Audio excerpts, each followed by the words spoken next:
Hi students, welcome to our academy. இன்னைக்கு அடுத்தடுத்து ஒவ்வொரு டாப்பிக்காக வந்து நம்ம ஹிஸ்ட்ரி, ஜியோகிராஃபி, அதுக்கப்புறம் பார்த்தீங்கன்னா எக்கனாமிக்ஸ், ஆஸ்திரேலியா எக்கனாமிக்ஸில் இன்றைக்கி வந்து பாலிட்டியில் ஒரு வீடியோ பார்க்குறோம். ஓகேங்களா? பாலிட்டியில் என்ன வீடியோ அப்படின்னு பார்த்துக்கிட்டிங்கன்னா பஞ்சாயத்து ராஜ். பாலிட்டியில் நம்ம ஒரு ஆர்டராக ஆல்ரெடி வந்து அரசியலமைப்பு உருவாக்கம், பிரியாம்பிள், ஃபண்டமெண்டல் ரைட்ஸ் அதெல்லாம் கூட நம்ம பார்த்து முடிச்சிருக்கோம். சரிங்களா? அடுத்து நம்ம முக்கியமான டாபிக்ஸ் வரிசையில் நம்ம பார்க்கறதுனால ரொம்ப பேசிக்காக எது வந்து ரொம்ப முக்கியம், எது அதிகமான கேள்வி கேட்குறாங்களோ அந்த டாபிக் நம்ம நடத்துகிறோம். அந்த அளவில் இன்றைக்கி நம்ம பஞ்சாயத்து ராஜ் டாபிக் பார்க்குறோம். ஓகேங்களா? ரொம்ப ஈஸியான டாபிக் தான், ஸ்டாட்டிக் போர்ஷன் தான், நிறைய டேட்டாஸ் தான் இருக்கும். இதில் நிறைய டேட்டாஸ் தான் இருக்கும். கான்செப்ட் பெரிய அளவுக்கு இது கிடையாது. நிறைய இயர்ஸ் கொஞ்சம் படிக்கிற மாதிரி தான் இருக்கும். இந்த டாப்பிக்கில் படிக்கலாம், ஈஸியாக தான் இருக்கும். டேரெக்டாக எப்பவும் போல நோட்ஸ், போன வீடியோ பார்த்துருந்தீங்க எக்கனாமிக்ஸ், இந்த மாதிரி நோட்ஸ் எழுதி போட்டு அதில் வந்து நம்ம என்ன பண்ணுறோம் அப்படி பார்த்தீங்கன்னா பைதிகளை நான் சொல்லிடுறேன், இங்கிலீஷில் இருக்கும், தமிழையும் நான் சொல்லிடுறேன். தெளிவாக பார்த்துக்கோங்க, ஸ்கிப் பண்ண வேணாம். ஒவ்வொரு பாயிண்ட்டும் முக்கியம். இடையில வந்து எதெல்லாம் இம்பார்ட்டண்டாக ஞாபகம் வச்சுக்கணுமோ அதெல்லாம் நான் மொத்தமாக ஒரு ஹோலிஸ்டிக்காக எழுதியிருக்கேன். ஓகேங்களா? பார்க்கலாம். First topic panchayat Raj. பஞ்சாயத்து ராஜ்னா என்ன? நம்ம கிராமத்தில் பஞ்சாயத்து இருக்குல்ல, அதை தான் பஞ்சாயத்து ராஜ் சொல்லிட்டு ஒரு டாப்பிக்காக படிக்கிறோம். அவ்வளோதான். இந்த மைண்ட் செட்டை ஞாபகம் வச்சுக்கோங்க. கிராமத்தில் என்ன விஷயம் இருக்கோ அதை ஞாபகம் வச்சுக்கோங்க. கிராமத்தில் பஞ்சாயத்து தலைவர் இருப்பார், வார்டு மெம்பர் இருப்பாங்க. அப்புறம் கிராமத்தில் ஓட்டு போடும்போது 3-4 ஓட்டெல்லாம் போடுவாங்க. பஞ்சாயத்து யூனியனுக்கு ஒரு ஓட்டு, டிஸ்ட்ரிக்ட் பஞ்சாயத்துக்கு ஒரு ஓட்டு, இதெல்லாம் போடுவாங்க. அதெல்லாம் மனசுக்குள்ள வச்சுக்கோங்க. யாராவது ஓட்டு போடுறதையும் ஞாபகம் வச்சுக்கோங்க. இப்போ நம்ம வந்து டாபிக் படிக்கும்போது ஃபர்ஸ்ட் பஞ்சாயத்து ராஜ்ங்கிறது மக்களாட்சியுடைய அடிமட்டத்துடைய ஒரு வேர் மாதிரி. அதுதான் democracy at grass root level அப்படி சொல்றாங்க. ஓகேங்களா? ஆல்ரெடி இந்தியன் கவர்மெண்ட், இந்தியா வந்து ஒரு மக்களாட்சி நாடு. எம்பிக்களை தேர்ந்தெடுக்கிறோம், ஓட்டு போட்டு தான் தேர்ந்தெடுக்கிறோம். நம்ம தேர்ந்தெடுக்கப்பட்ட எம்பிக்கள் தான் ஓட்டு போட்டு ஜனாதிபதி தேர்ந்தெடுக்கிறாங்க. மக்களாட்சி. நம்ம தொகுதியில எம்எல்ஏக்களை தேர்ந்தெடுக்கிறோம். எம்எல்ஏக்களை ஓட்டு போட்டு தான் முதலமைச்சர் தேர்ந்தெடுக்கிறாங்க. மக்களாட்சி முறை. அப்போ இந்த மாதிரி வரிசையில மக்களாட்சி முறை இருக்கிறத மத்திய அரசுக்கு, அடுத்து மாநில அரசுக்கு, அடுத்து உங்க பஞ்சாயத்துக்கே மக்களாட்சி வருது. அதுதான் democracy at grass root level அப்படி சொல்றப்போ உங்களுக்கு மக்களவை தொகுதினா பெரிய தொகுதி இருக்கும். ஒரு மாவட்டத்துக்கு ஒரு தொகுதி அந்த மாதிரி இருக்கும். ஏன்னா 2 மாவட்டத்துக்கு சேர்த்து ஒரு தொகுதி இருக்கலாம் ஒரு சில இடத்துல. அதே இது நம்மளுடைய மாநிலத்தில் சட்டமன்ற தொகுதி அப்படின்னா ஒரு மாவட்டத்தில் 4 தொகுதி இருக்கும். சராசரியா அளவு பொறுத்து சொல்றேன். மாவட்டத்துக்கு ஒரு 4 தொகுதி இருக்கலாம். ஓகேங்களா? ஆனா இங்க நீ வாழக்கூடிய இப்போ மாவட்டத்தில் 4 தொகுதி இருக்குன்னா உங்க தொகுதி எம்எல்ஏ நீங்க டெய்லி தான் பார்க்க முடியாது. உங்களுக்காக தான் இருக்க மாட்டாரு. ஓகேங்களா? உங்க மாவட்டம், உங்க தொகுதியில எங்கேயாவது இடத்துல இருப்பாரு. ஓகேங்களா? அது மேக்சிமம் அவர் வந்து வெளியே கூட இருக்கலாம். அப்போ ஆனா உங்க பஞ்சாயத்துக்குரிய தலைவர், பஞ்சாயத்து மெம்பரை நீங்க டெய்லியும் பார்க்கலாம். அவர் உங்க ஊருக்காரரு, உங்க வீட்டு தெருக்கல்லே இருப்பார். டெய்லியும் அங்கங்க சுத்திட்டு இருப்பார். அப்போ அதுதான் மக்களாட்சி வந்து அடிமட்ட லெவலுக்கு கொண்டு போய் சேர்க்குது இந்த பஞ்சாயத்து ராஜ். ஓகே, இப்போ democracy at grass root level அப்படின்னு சொன்னீங்கன்னா அது பஞ்சாயத்து ராஜ் தான். இந்த டாபிக்லேயே பஞ்சாயத்து ராஜ், முனிசிபாலிட்டி ரெண்டையும் முடிச்சிடுறோம். அடுத்து local self government at the state list in the 7th schedule. ஓகேங்களா?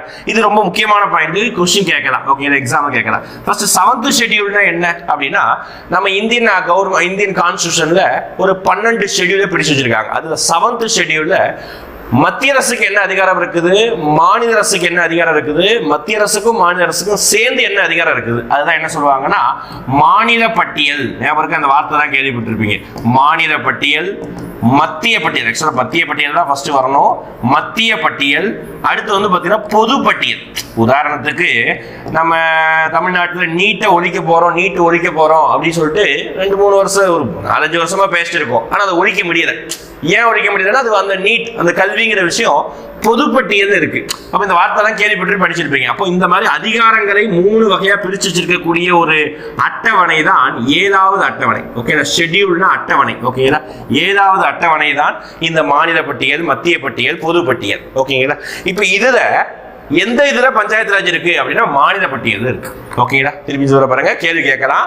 பஞ்சாயத்து ராஜ் சொல்றத லோக்கல் செல்ஃப் கவர்மெண்ட். ஓகேங்களா? உள்ளாட்சி அரசாங்கம், உள்ளாட்சி சுய அரசாங்கம்ங்கிற அமைப்பு எந்த பட்டியல் இருக்குன்னு கேட்டாங்கன்னா மாநில பட்டியல் இருக்கு. அதனாலதான் உள்ளாட்சி அரசாங்கம்ங்கிற சட்டத்தை மத்திய அரசாங்கம் என்னதான் கொண்டு வந்தாலும் ஒவ்வொரு மாநிலமும் அதை ஏத்துக்கிட்டு மாநிலத்துக்குன்னு தனியா ஒரு சட்டத்தை கொண்டு வந்தால் மட்டுமே மாநிலத்தில் அந்த பஞ்சாயத்து ராஜ்ங்கிற விஷயம் வந்து அறிமுகமாகும். ஓகேங்களா? ரைட்டா? புரியுதா? அப்போ மாநில பட்டியல் இது இருக்குது. ஒரு பாயிண்ட், முக்கியமான பாயிண்ட். அடுத்து பாருங்க, இந்த பஞ்சாயத்து ராஜ்ங்கிற விஷயம் எந்த நம்ம ஒரிஜினல் நம்ம கான்ஸ்டிடியூஷன் எழுதப்பட்டது 1946ல எழுத ஆரம்பிச்சிருப்பாங்க. 49ல எழுதி முடிச்சு 50ல நடைமுறைக்கு வந்திருக்கும். ஆனா நடைமுறைக்கு வரும்போதே பஞ்சாயத்து ராஜ்ங்கிற விஷயம் கான்ஸ்டிடியூஷன்ல நடைமுறைக்கு இல்லை. திருப்பி சொல்றேன், கான்ஸ்டியூஷன் எழுதி முடிக்கும் போது, எழுதி நடைமுறை ஆகும்போது பஞ்சாயத்து ராஜ்ங்கிற விஷயம் கான்ஸ்டியூஷன்ல இல்லை. எங்க மட்டும் இருந்ததுன்னா டிபிஎஸ்பியில மட்டும் இருந்திருக்கும். 40 ஆர்டிகல் காந்தியின் கொள்கைகள்ல சரத்து 40ல வந்து பஞ்சாயத்து ராஜா வைக்கணும் அப்படிங்கிற மாதிரி ஒரு அட்வைஸா சொல்லியிருப்பாங்க. எங்கேயுமே இருக்கும். எப்படி எம்எல்ஏ, நாடாளுமன்றம், சட்டமன்றம் அந்த மாதிரிங்கிற மாதிரி பஞ்சாயத்து ராஜ்ங்கிற விஷயத்தை எங்கேயும் மென்ஷன் பண்ணல, ஆர்டிகல் 40 தவிர. ஓகேங்களா? அப்போ ரொம்ப வருஷமாவே இந்த பஞ்சாயத்து ராஜ் கொண்டு வரணும் பேசினாங்க. அது எப்போ பேசினாங்கிறது நம்ம கடைசி எவல்யூஷன்ல பார்க்கலாம். அப்போ கொண்டு வரல கடைசி 1993 73வது 1992 73வது அரசியல் அமைப்பு சட்ட திருத்தம், அதுதான் கான்ஸ்டிடியூஷனல் அமெண்ட்மெண்ட் ஆக்ட், அதுதான் ஷார்ட் ஃபார்மா CAA அப்படின்னு எழுதியிருக்கேன். ஓகேங்களா? கான்ஸ்டிடியூஷனல் அமெண்ட்மெண்ட் ஆக்ட் 73வது அரசியல் அமைப்பு சட்ட திருத்தம். ஓகேங்களா? 1992ஆம் ஆண்டு கொண்டு வந்திருக்காங்க. PV நரசிம்மா ராவ் பிரைம் மினிஸ்டரா இருக்கும்போது இந்த சட்ட திருத்தத்தை கொண்டு வந்தாங்க. ஓகே, ரொம்ப முக்கியமான சட்ட திருத்தம், இந்தியா லெவலில் பேசப்பட்டது. இது இந்தியாவில் ஒரு மிகப்பெரிய மாற்றத்தையும் கொண்டு வந்தது. ஓகேங்களா? ரைட்டா? இது எல்லாமே பேசிக்கா ஹிண்டான இயர்ஸ் பாயிண்ட் பார்த்துக்கோங்க. அடுத்து நம்ம எவல்யூஷன் பார்க்கலாம். எப்படி இந்த பஞ்சாயத்து ராஜ்ங்கிற முறை வந்து எப்படி உருவானது, அதுதான் எவல்யூஷன், பரிணாம வளர்ச்சி பத்தி பார்க்க போறோம். ஃபர்ஸ்ட் எப்படி ஆனது, அதுக்கப்புறம் என்ன கமிட்டி போட்டாங்க, ஒரு 4-5 கமிட்டி இருக்கும். ஓகேங்களா? எதை பட்டு படிக்கணும் நான் சொல்றேன். கமிட்டி அப்படின்னு ஒன்று இருந்தா கமிட்டியோட அப்பாயிண்டட் இயர் ரொம்ப ரொம்ப முக்கியம். அதை படிச்சுக்கோங்க, கன்ஃபார்ம் கேள்வி வரலாம். அந்த கமிட்டி ஏதாவது சின்ன சின்ன விஷயங்களை, வித்தியாசமான விஷயங்கள் ஏதாவது மேபி அட்வைஸ் பண்ணியிருக்கலாம். ஒரு சில கமிட்டி வந்து கிராஸ் ரூட்ஸ் அந்த மாதிரி ஏதாவது சொல்லியிருக்கலாம். ஒரு சில கமிட்டி வந்து அரசியலமைப்பில் அங்கீகாரம் கொடுங்கன்னு சொல்லியிருக்கு. ஒரு சில கமிட்டி ரிசர்வேஷன் கொடுங்கன்னு சொல்லியிருக்கு. இந்த மாதிரி விஷயங்கள் இருக்கும். அதை மட்டும் கொஞ்சம் பேசிக்கா பார்த்துக்கணும். ஆனால் ரொம்ப முக்கியம், கமிட்டியோடைய பேரு, அது எந்த வருஷம் கேட்டிருக்காங்க சொல்லிட்டு ப்ரீவியஸ் இயர் கொஸ்டின் கேட்டிருக்காங்க. ஓகேங்களா? நான் ஒவ்வொரு கமிட்டி என்ன பேசுன்னு சொல்லிட்டு லாஸ்டா ஒவ்வொரு கமிட்டி எப்போ அப்பாயிண்ட் பண்ணாங்க, அது எப்போ ரிப்போர்ட் சப்மிட் பண்ணது, எல்லாத்தையும் நம்ம டீடைலா கொடுத்துருக்கோம். சரிங்களா? ஃபர்ஸ்ட் பண்ணி பார்க்கலாமா? Balwant Rai Mehta committee. Okay, Balwant Rai Mehta committee first point appointed on January 1957. ஓகேங்களா? பல்வந்த் ராய் மேத்தா கமிட்டி தான் பஞ்சாயத்து ராஜோட எவல்யூஷன்ல ஃபர்ஸ்ட் நம்ம பார்க்கக்கூடிய கமிட்டி. ஆனால் இந்த கமிட்டி பஞ்சாயத்து ராஜுக்காக உருவாக்குற, அது நான் சொல்லிக்கிறேன். ஓகேங்களா? பஞ்சாயத்து ராஜை கொண்டு வரணுங்கிற இன்டென்ஷனோட இந்த கமிட்டி உருவாக்கல, வேற இன்னொரு பர்பஸாக கொண்டு வந்திருப்பாங்க. ஆனால் இது பஞ்சாயத்து ராஜை கொண்டு வாங்கன்னு சொல்லிட்டு அட்வைஸ் பண்ணுது. ஓகேங்களா? அப்போ ஃபர்ஸ்ட் கமிட்டி பல்வந்த் ராய். ஓகேங்களா? பல்லு ஞாபகம் வச்சுக்கோங்க. ஃபர்ஸ்ட் வந்து பல்லு அந்த வார்த்தை ஞாபகம் வச்சுக்கோங்க. பல்வந்த் ராய் மேத்தா கமிட்டி. நீங்க தமிழ் தான் எழுதி போடுறேன். பல்வந்த் ராய், பல்வந்த் ராய் மேத்தா கமிட்டி. ஓகேங்களா? கமிட்டினா ஒரு குழு அப்படின்னு வச்சுக்கோங்க. எந்த வருஷம் அப்பாயிண்ட் பண்ணாங்க? ஜனவரி 1957. திருப்பி சொல்றேன், இயர் ரொம்ப முக்கியங்க. ஜனவரி 1957 நியமனம் செய்யப்பட்டது. ஜவஹர்லால் நேருடைய அரசாங்கத்தால் ஃபர்ஸ்ட் நியமனம் செய்யப்பட்டது. ஓகேங்களா? எதுக்காக இந்த கமிட்டி நியமனம் சொல்றது பாருங்க. இது பஞ்சாயத்து ராஜுக்காக நியமனம் செய்யற, டு எக்ஸாமைன் ஒரு விஷயத்தை ஆராய்ச்சி செய்வதற்காக. எந்த விஷயத்தை ஆராய்ச்சி செய்வதற்காகனா, இந்த ஜவஹர்லால் நேரு கவர்மெண்ட் ஒரு 2 ஸ்கீம் கொண்டு வந்து. ஒரு ஸ்கீம் CDP அப்படின்னு சொல்லுவாங்க, கம்யூனிட்டி டெவலப்மெண்ட் ப்ரோக்ராம். ஓகேங்களா? சமூக மேம்பாட்டு வளர்ச்சி திட்டம். ஓகேங்களா? சமூக மேம்பாட்டு திட்டம் 1952. அடுத்து நேஷனல் எக்ஸ்டென்ஷன் சர்வீஸ் அப்படி சொல்றாங்க, தேசிய விரிவாக்க சேவை அப்படின்னு சொல்லிட்டு 1953. இந்த 2 ஸ்கீமை ஆய்வு செய்வதற்காக தான் பல்வந்த் ராய் மேத்தா கமிட்டி உருவாக்கப்பட்டது. திருப்பி நான் நினைவு கூறுறேன். சரிங்களா? பல்வந்த் ராய் மேத்தா கமிட்டி பஞ்சாயத்து ராஜுக்காக நியமனம் செய்யப்பட்டது. ஆனா பஞ்சாயத்து ராஜ அறிவுரை கூறியது. ஓகேங்களா? அப்ப இது எதுக்காக நியமனம் செய்யப்பட்டது கேட்பாங்க. CDPங்கிற திட்டம், இது ப்ரீவியஸ் இயர் கேட்டிருக்காங்க. NEP கேட்கல, ஆனா இது வந்து CDP கேட்டிருக்காங்க. ஓகேங்களா? CDP community development program. திருப்பி சொல்ல நோட் பண்ணிக்கோங்க. கம்யூனிட்டி டெவலப்மெண்ட் ப்ரோக்ராம், சமூக மேம்பாட்டு திட்டம் 1952. ஓகேங்களா? அடுத்து நேஷனல் எக்ஸ்டென்ஷன் சர்வீஸ் 1953. அடுத்தடுத்த வருஷத்துல 2 ஸ்கீம் இருந்தது. அந்த 2 ஸ்கீமை ஆராய்ச்சி செய்வதற்காக, இந்த 2 ஸ்கீம் வந்து எந்த அளவுக்கு மக்கள் கிட்ட போய் சேர்ந்திருக்கு, அது ஏதாவது நிறைகள் குறைகள் ஏதாவது இருக்கா, அதை பத்தி சொல்வதற்காக தான் இந்த ஸ்கீம், இந்த குழு வந்து கொண்டு வரப்பட்டது. அடுத்து ரிப்போர்ட் சப்மிட்டட் ஆன், இந்த கமிட்டியோட ரிப்போர்ட் வந்து எப்போ சப்மிட் பண்ணாங்க? நியமனம் செய்யப்பட்டது ஜனவரி 1957. அதோடைய கமிட்டியோட ரிப்போர்ட், ஆய்வறிக்கைன்னு சொல்லுவாங்க. ஆய்வறிக்கை வந்து சமர்ப்பிக்கப்பட்ட ஆண்டு வந்து அதே வருஷம், ஆனா நவம்பர் மாசம். ஓகே, ஒரு 10 மாசம் அனலைஸ் பண்ணிருக்காங்க, ரிப்போர்ட் சப்மிட் பண்ணியாச்சு. கொஞ்சம் சீக்கிரமா சப்மிட் பண்ணிட்டாங்க. இதுக்கப்புறம் கமிட்டி ஏதாவது 1 வருஷம் 2 வருஷம் கூட போகும். ஓகேங்களா? ரைட்டா? அப்ப அந்த கமிட்டி பத்தி பேசிக்கான விஷயம் பார்த்துட்டோம். ஃபர்ஸ்ட் 2 பாயிண்ட் ரொம்ப முக்கியம். ரிப்போர்ட் மேபி கேட்கலாம், ஆனா ஃபர்ஸ்ட் 2 பாயிண்ட் ரொம்ப முக்கியம். ஓகேங்களா? குரூப் 1 லெவலுக்கே நான் எழுதி போட்டிருக்கேன், நல்லா படிச்சுக்கோங்க. அடுத்து ரெக்கமெண்டேஷன்ஸ். ஓகேங்களா? என்னதான் அந்த கமிட்டி வந்து என்னதான் ரெக்கமெண்ட் பண்ணுது? ஃபர்ஸ்ட் பாருங்க, டெமோக்ராட்டிக் டீசென்ட்ரலைசேஷன் பண்ணுங்க அப்படி சொல்றாங்க. அப்படின்னா என்ன? டீசென்ட்ரலைசேஷன் அதிகார பரவலாக்கம். அப்போ மக்களாட்சியை பரவலாக்கம் பண்ணுங்க அப்படின்னு சொல்றாங்க. இப்போ இந்த இடத்துல இந்த டைம்ல மக்களாட்சி எங்க இருந்தது? மாநிலத்துல இருந்தது, மத்திய அரசாங்கத்துல இருந்தது, அவ்வளவுதான். அப்ப இந்த இடத்துல அதிகாரம் முழுவதும் கிட்டத்தட்ட பாதி அதிகாரத்துக்கு மேல மத்திய அரசாங்கத்துல குவிஞ்சிருந்தது, மீதி பாதி அதிகாரம் மாநில அரசாங்கத்துக்கிட்ட குவிஞ்சிருந்தது. இப்போ அதிகாரம் 2 பேர்கிட்ட மட்டும்தான் குவிஞ்சிருக்குது, அதிகாரம் பரவலாக்க செய்யப்படலை. அப்போ இவங்க சொல்றாங்க மக்களாட்சியை பரவலாக்க செய்யணுமா, டெமோக்ராட்டிக் டீசென்ட்ரலைசேஷன். சரி, அடுத்து அந்த 2 ஸ்கீம் நல்லா செயல்படணும், கிராமத்தை முன்னேற்றணும், மக்களாட்சி பரவலாக்க செய்யணும்னா பஞ்சாயத்து ராஜ்ங்கிற விஷயத்தை கொண்டு வாங்க சொல்லிட்டாங்க. பாருங்க, ரொம்ப முக்கியமானதுப்பா, நோட் பண்ணி வச்சுக்கோங்க. பஞ்சாயத்து ராஜ்ங்கிற விஷயத்தை கொண்டு வாங்க. அதை எப்படி கொண்டு வாங்க? 3 டயர் கொண்டு வாங்க. அப்படின்னா 3 அடுக்கு பஞ்சாயத்தா கொண்டு வாங்க சொல்லிட்டாங்க. எப்படி பாருங்க, அருமையான விஷயம். ஓகேடா, 3 அடுக்கு பஞ்சாயத்தா கொண்டு வாங்க அப்படின்னு சொல்லிட்டாங்க. அப்போ 3 அடுக்குன்னா என்ன? நான் ஒரு முக்கோணம் மாதிரி போட்டிருக்கேன். முக்கோணத்தை மேல இருந்து கீழே வரக்கூடாது, கீழே இருந்தா மேல வரணும். எந்த இடத்துலையும் இந்த மாதிரி ஒரு பிரமிடு மாதிரி, முக்கோணம் மாதிரி, ட்ரையாங்கிள் மாதிரி ஏதாவது போட்டு எழுதியிருந்தாங்கன்னா அதுல கீழே இருந்துதான் மேல வரணுமே தவிர மேல இருந்து கீழே வரக்கூடாது. ஓகேங்களா? அப்ப கீழே இருந்தா மேல என்ன? ஃபர்ஸ்ட் வில்லேஜ், கிராமம், கிராமத்துல கிராம பஞ்சாயத்து. ஓகேங்களா? ஃபர்ஸ்ட் வில்லேஜ், கிராமம், கிராமத்துல கிராம பஞ்சாயத்து. அடுத்து நிறைய வில்லேஜ் தான் சேர்ந்ததுதான் பஞ்சாயத்து சமிதி, அதாவது பிளாக் அப்படி சொல்றாங்க. ஓகேங்களா? நிறைய கிராமங்கள் தான் சேர்ந்ததுதான் ஒரு பிளாக். ஓகேங்களா? ஒரு கூட்டு பஞ்சாயத்து யூனியன் இப்போ நம்ம யூஸ் பண்ணக்கூடிய வார்த்தை. ஆனா அவங்க என்ன வார்த்தை சொல்றாங்க? பஞ்சாயத்து சமிதி அப்படி சொல்றாங்க. அடுத்து அந்த பஞ்சாயத்து யூனியன் தான் சேர்ந்து ஒரு மாவட்டத்துக்கு ஒரு பஞ்சாயத்து, அது பேர் தான் டிஸ்ட்ரிக்ட் பஞ்சாயத்து, அப்படின்னா ஜில்லா பரிஷத். ஓகேங்களா? இது பேர் என்ன? ஜில்லா பரிஷத். அந்த காலத்துல இந்த ஜில்லாவிலேயே அப்படின்னு சொல்லுவாங்க, பார்த்துருக்கீங்களா? ஜில்லாவிலேனா இந்த மாவட்டத்திலேயே, அதுதான் அர்த்தம். ஓகேங்களா? அப்ப ஜில்லா பரிஷத். ஓகேங்களா? ரைட்டா?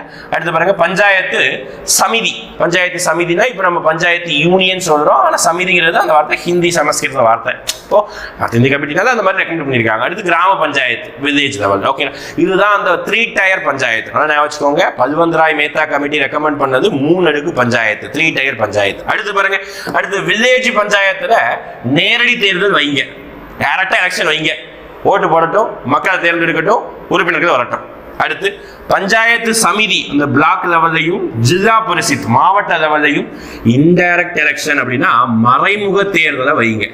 இங்க நேரடி தேர்தலை வைங்க, இங்க மறைமுக தேர்தலை வைங்க அப்படின்னு சொல்லியிருக்காங்க. ஓகேடா? அப்ப எங்கெங்க எப்படி தேர்தல் சொல்லியிருக்காங்க.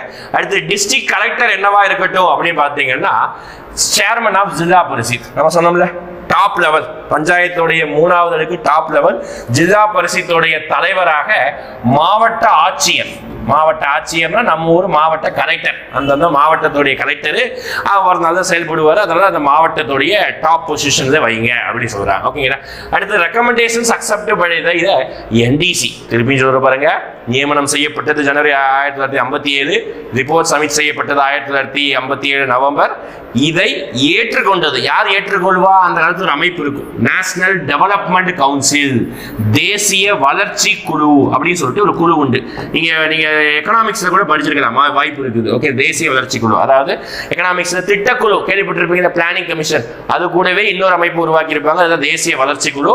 அவங்க தான் இந்த பரிந்துரையை என்ன செய்யிட்டாங்க? ஏற்றுக்கொண்டாங்க, அக்செப்டட். திருப்பி சொல்ற அக்செப்ட் பண்ணிக்கிட்டாங்க. ஓகே, எந்த பாயிண்ட்னாலும் கேட்கலாம், நுணுக்கமா கேட்கணும்னா இதெல்லாம் கேட்கலாம்.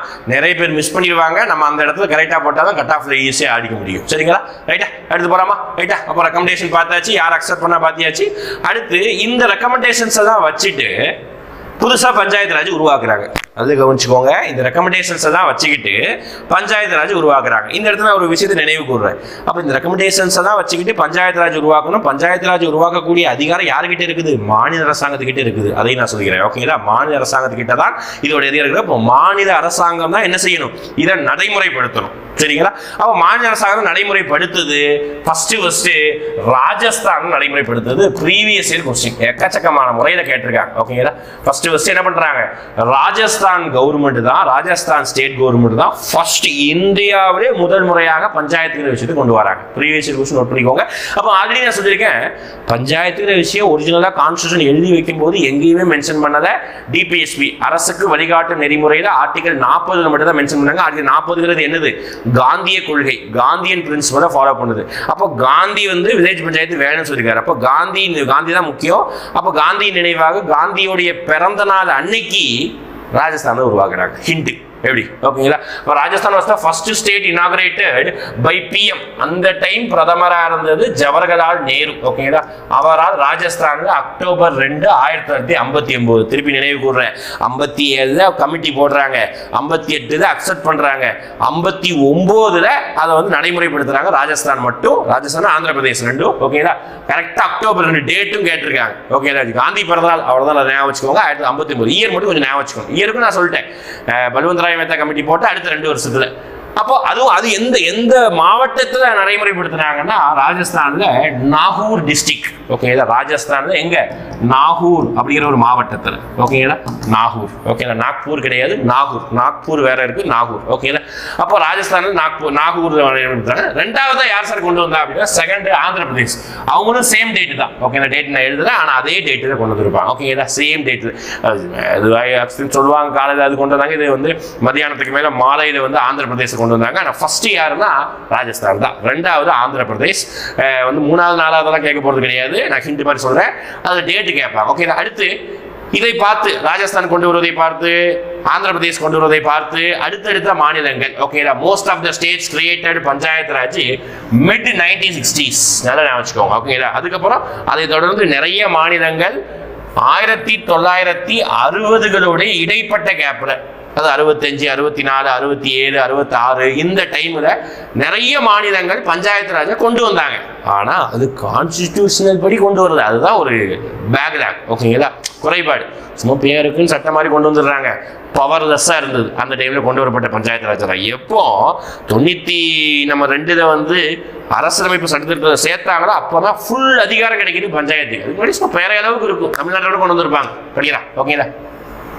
ஆனா ஒவ்வொரு மாநிலத்திலையும் கொண்டு வரப்பட்ட பஞ்சாயத்து அதிகாரங்கள் வேற, அடுக்குகள் வேற. அதுதான் பாருங்க, நிறைய மாநிலங்கள் வந்து 1960களுடைய இடைப்பட்ட வேலையில வந்து நிறைய மாநிலம் உருவாக்கப்பட்டது.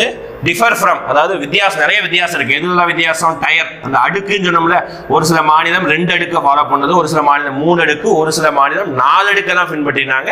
அப்புறம் ஃபினான்சியல் மேட்டர்ஸ். ஓகேங்களா? நிதி அதிகாரத்தில் நிறைய விஷயம். உதாரணத்துக்கு தமிழ்நாடு நம்ம எத்தனை டயர் ஃபாலோ பண்ணா? 2 அடுக்கு தான் ஃபாலோ பண்ணோம். யோசிச்சு பாருங்க. அந்த காலத்துல இப்போ 1950 காமராஜர் டைம்ல, 58 டைம்ல நினைக்கிறேன், அந்த டைம்ல தான் பஞ்சாயத்து ராஜ் சட்டம் தமிழ்நாட்டில் ஃபர்ஸ்ட் கொண்டு வந்தாங்க. அந்த டைம்ல தமிழ்நாடு ஃபாலோ பண்ணது எத்தனை அடுக்கு பஞ்சாயத்து? 2 அடுக்கு பஞ்சாயத்து. ஓகேங்களா? வெஸ்ட் பெங்கால் ஃபாலோ பண்ணது 4 அடுக்கு பஞ்சாயத்து. ஓகேங்களா? அப்போ ஒவ்வொரு மாநிலம் ஒவ்வொரு மாதிரி ஃபாலோ பண்ணாங்க. அதுதான் இங்க குறையே இருந்தது. ஆனா கொஞ்சம் அதிகாரம்லாம் டிஃபரன்ஸ், அதிகாரம் கம்மியா இருந்தது. ஓகேங்களா? அப்போ ஒரு கமிட்டி பார்த்துட்டோம், பல்வந்த் ராய் மேத்தா கமிட்டி. ஃபர்ஸ்ட் பல்லு ஞாபகம் வச்சுக்கோங்க, பல்லு. ஓகேங்களா? பல்வந்த் ராய் மேத்தா கமிட்டி இயர் என்ன ரெக்கமெண்ட் பண்ணாங்க? 3 அடுக்கு பஞ்சாயத்து. அதுக்கப்புறம் அந்த 2 ஸ்கீமை வந்து ஆய்வு பண்ணுவதற்காக ரிப்போர்ட்டுக்கு ஏத்துக்கிட்டது தேசிய வளர்ச்சி குழு. அதுக்கப்புறம் பாத்தீங்கன்னா நம்ம ராஜஸ்தான், ஆந்திர பிரதேசம் அதை ஏத்துக்கிட்டு கொண்டு வந்தாங்க. அடுத்து இன்னொரு கமிட்டி போடுறாங்க, கொஞ்சம் லாங் கேப், அடுத்து 20 வருஷம் கழிச்சு இன்னொரு கமிட்டி போடுறாங்க. இந்திரா காந்தி, அதுக்கப்புறம் இந்திரா காந்தி தான் தாண்டி பின்பு தான் வந்து மொராஜி தேசாய் டைம்ல தான் போடுறாங்க அசோக் மேத்தா கமிட்டி. ஓகேங்களா? ஃபர்ஸ்ட் பல்வந்த் ராய், 2வது committee Ashok Mehta committee. Okay, 2வது கமிட்டி என்னது? அசோக் மேத்தா கமிட்டி. ஓகேங்களா? இது எப்ப சார் நியமனம் பண்ணாங்க அப்படின்னா டிசம்பர் 1977 நியமனம் பண்ணாங்க. ஓகேங்களா? இது எப்ப நியமனம் பண்ணாங்க? டிசம்பர் 1977ஆம் ஆண்டு என்ன பண்ணிருக்காங்க? நியமனம் பண்ணிருக்காங்க. அது ஜனவரி 1957.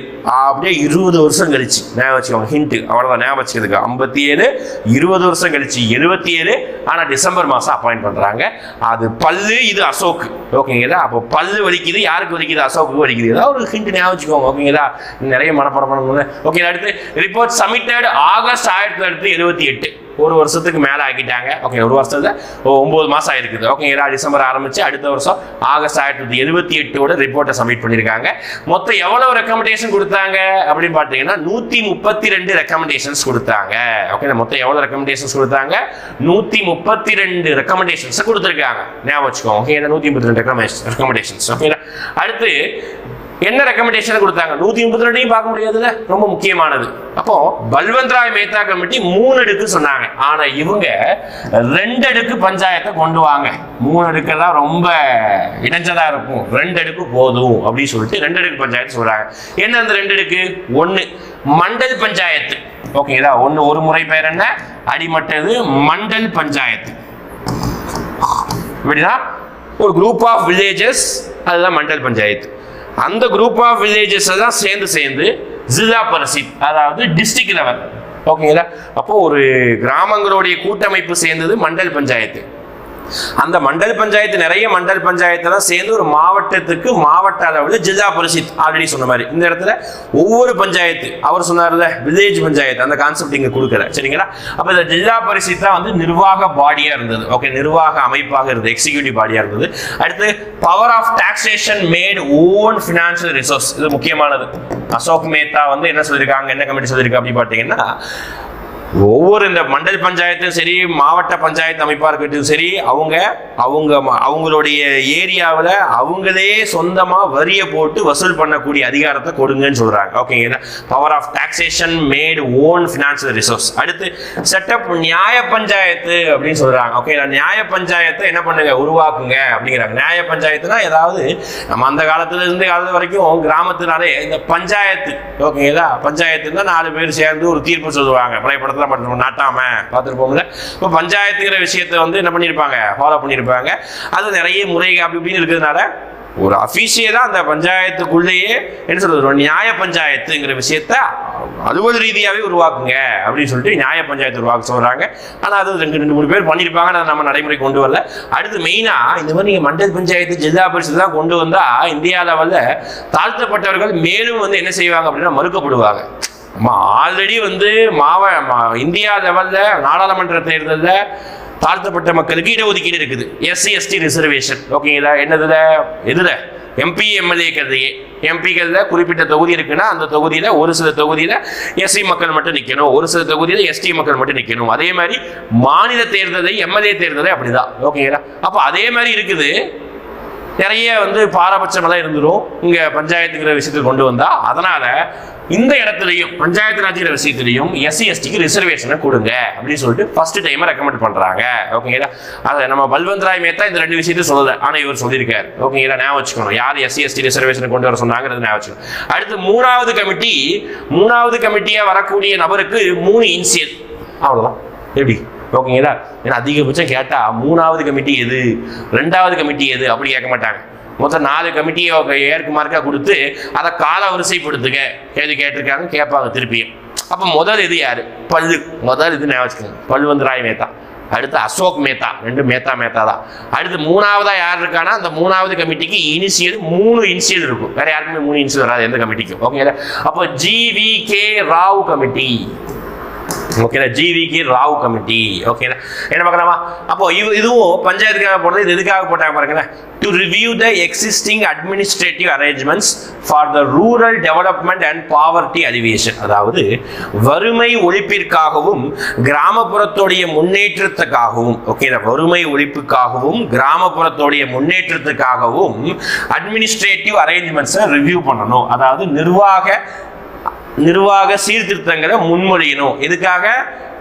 ஊரக மேம்பாட்டிற்காகவும் வறுமை ஒழிப்பிற்காகவும். இதுக்காக தான் இந்த கமிட்டி போடப்பட்டது. நான் வச்சுக்கோங்க எதுக்கு எந்த கமிட்டி. நம்ம 2வது கமிட்டி அசோக் மேத்தா கமிட்டி இதுக்காக போடப்பட்டதுன்னு சொல்லல. ஓகேங்களா? ஆனா முதல் கமிட்டியும் 3வது கமிட்டியும் இதுக்காக போடப்பட்டதுன்னு சொல்லியிருக்காங்க. இது எப்ப நியமனம் செய்யப்பட்டது அது பார்த்தோம். ஞாபகம் டக்குன்னு சொல்லலாமா? ஃபர்ஸ்ட் கமிட்டி 57, 20 வருஷம் கழிச்சு 2வது கமிட்டி 77. அடுத்து திருப்பி 20 வருஷம் ஆகுமா? கிடையாது, சீரியஸா கொண்டு வந்துருவாங்க. அடுத்து பிளானிங் கமிஷன். ஆக்சுவலா முதல் 2 கமிட்டியும் கவர்மெண்டால கொண்டு வருவாங்க, கவர்மெண்ட் ஆஃப் இந்தியா கொண்டு வரும். ஆனா 3வது கமிட்டி திட்டக்குழு கொண்டு வரும். 3வது கமிட்டி யார் கொண்டு வரா? திட்டக்குழு கொண்டு வராங்க. அதுதான் எப்படி பாயிண்ட் பாருங்க. 3வது கமிட்டி திட்டக்குழு கொண்டு வராங்க, 1985 கொண்டு வராங்க. ஓகேங்களா? 3வது கமிட்டி திட்டக்குழு 1985 கொண்டு வராங்க. அப்போ 1957, அடுத்து 77, அடுத்து 85. ஓகேங்களா? மந்த் மென்ஷன் பண்ணல, மந்த் வேணாம். ஓகேங்களா? ஆனா இது திட்டக்குழுவா நியமனம் பண்ணது 1985. இவங்க தான் இந்த வார்த்தையை சொல்றாங்க.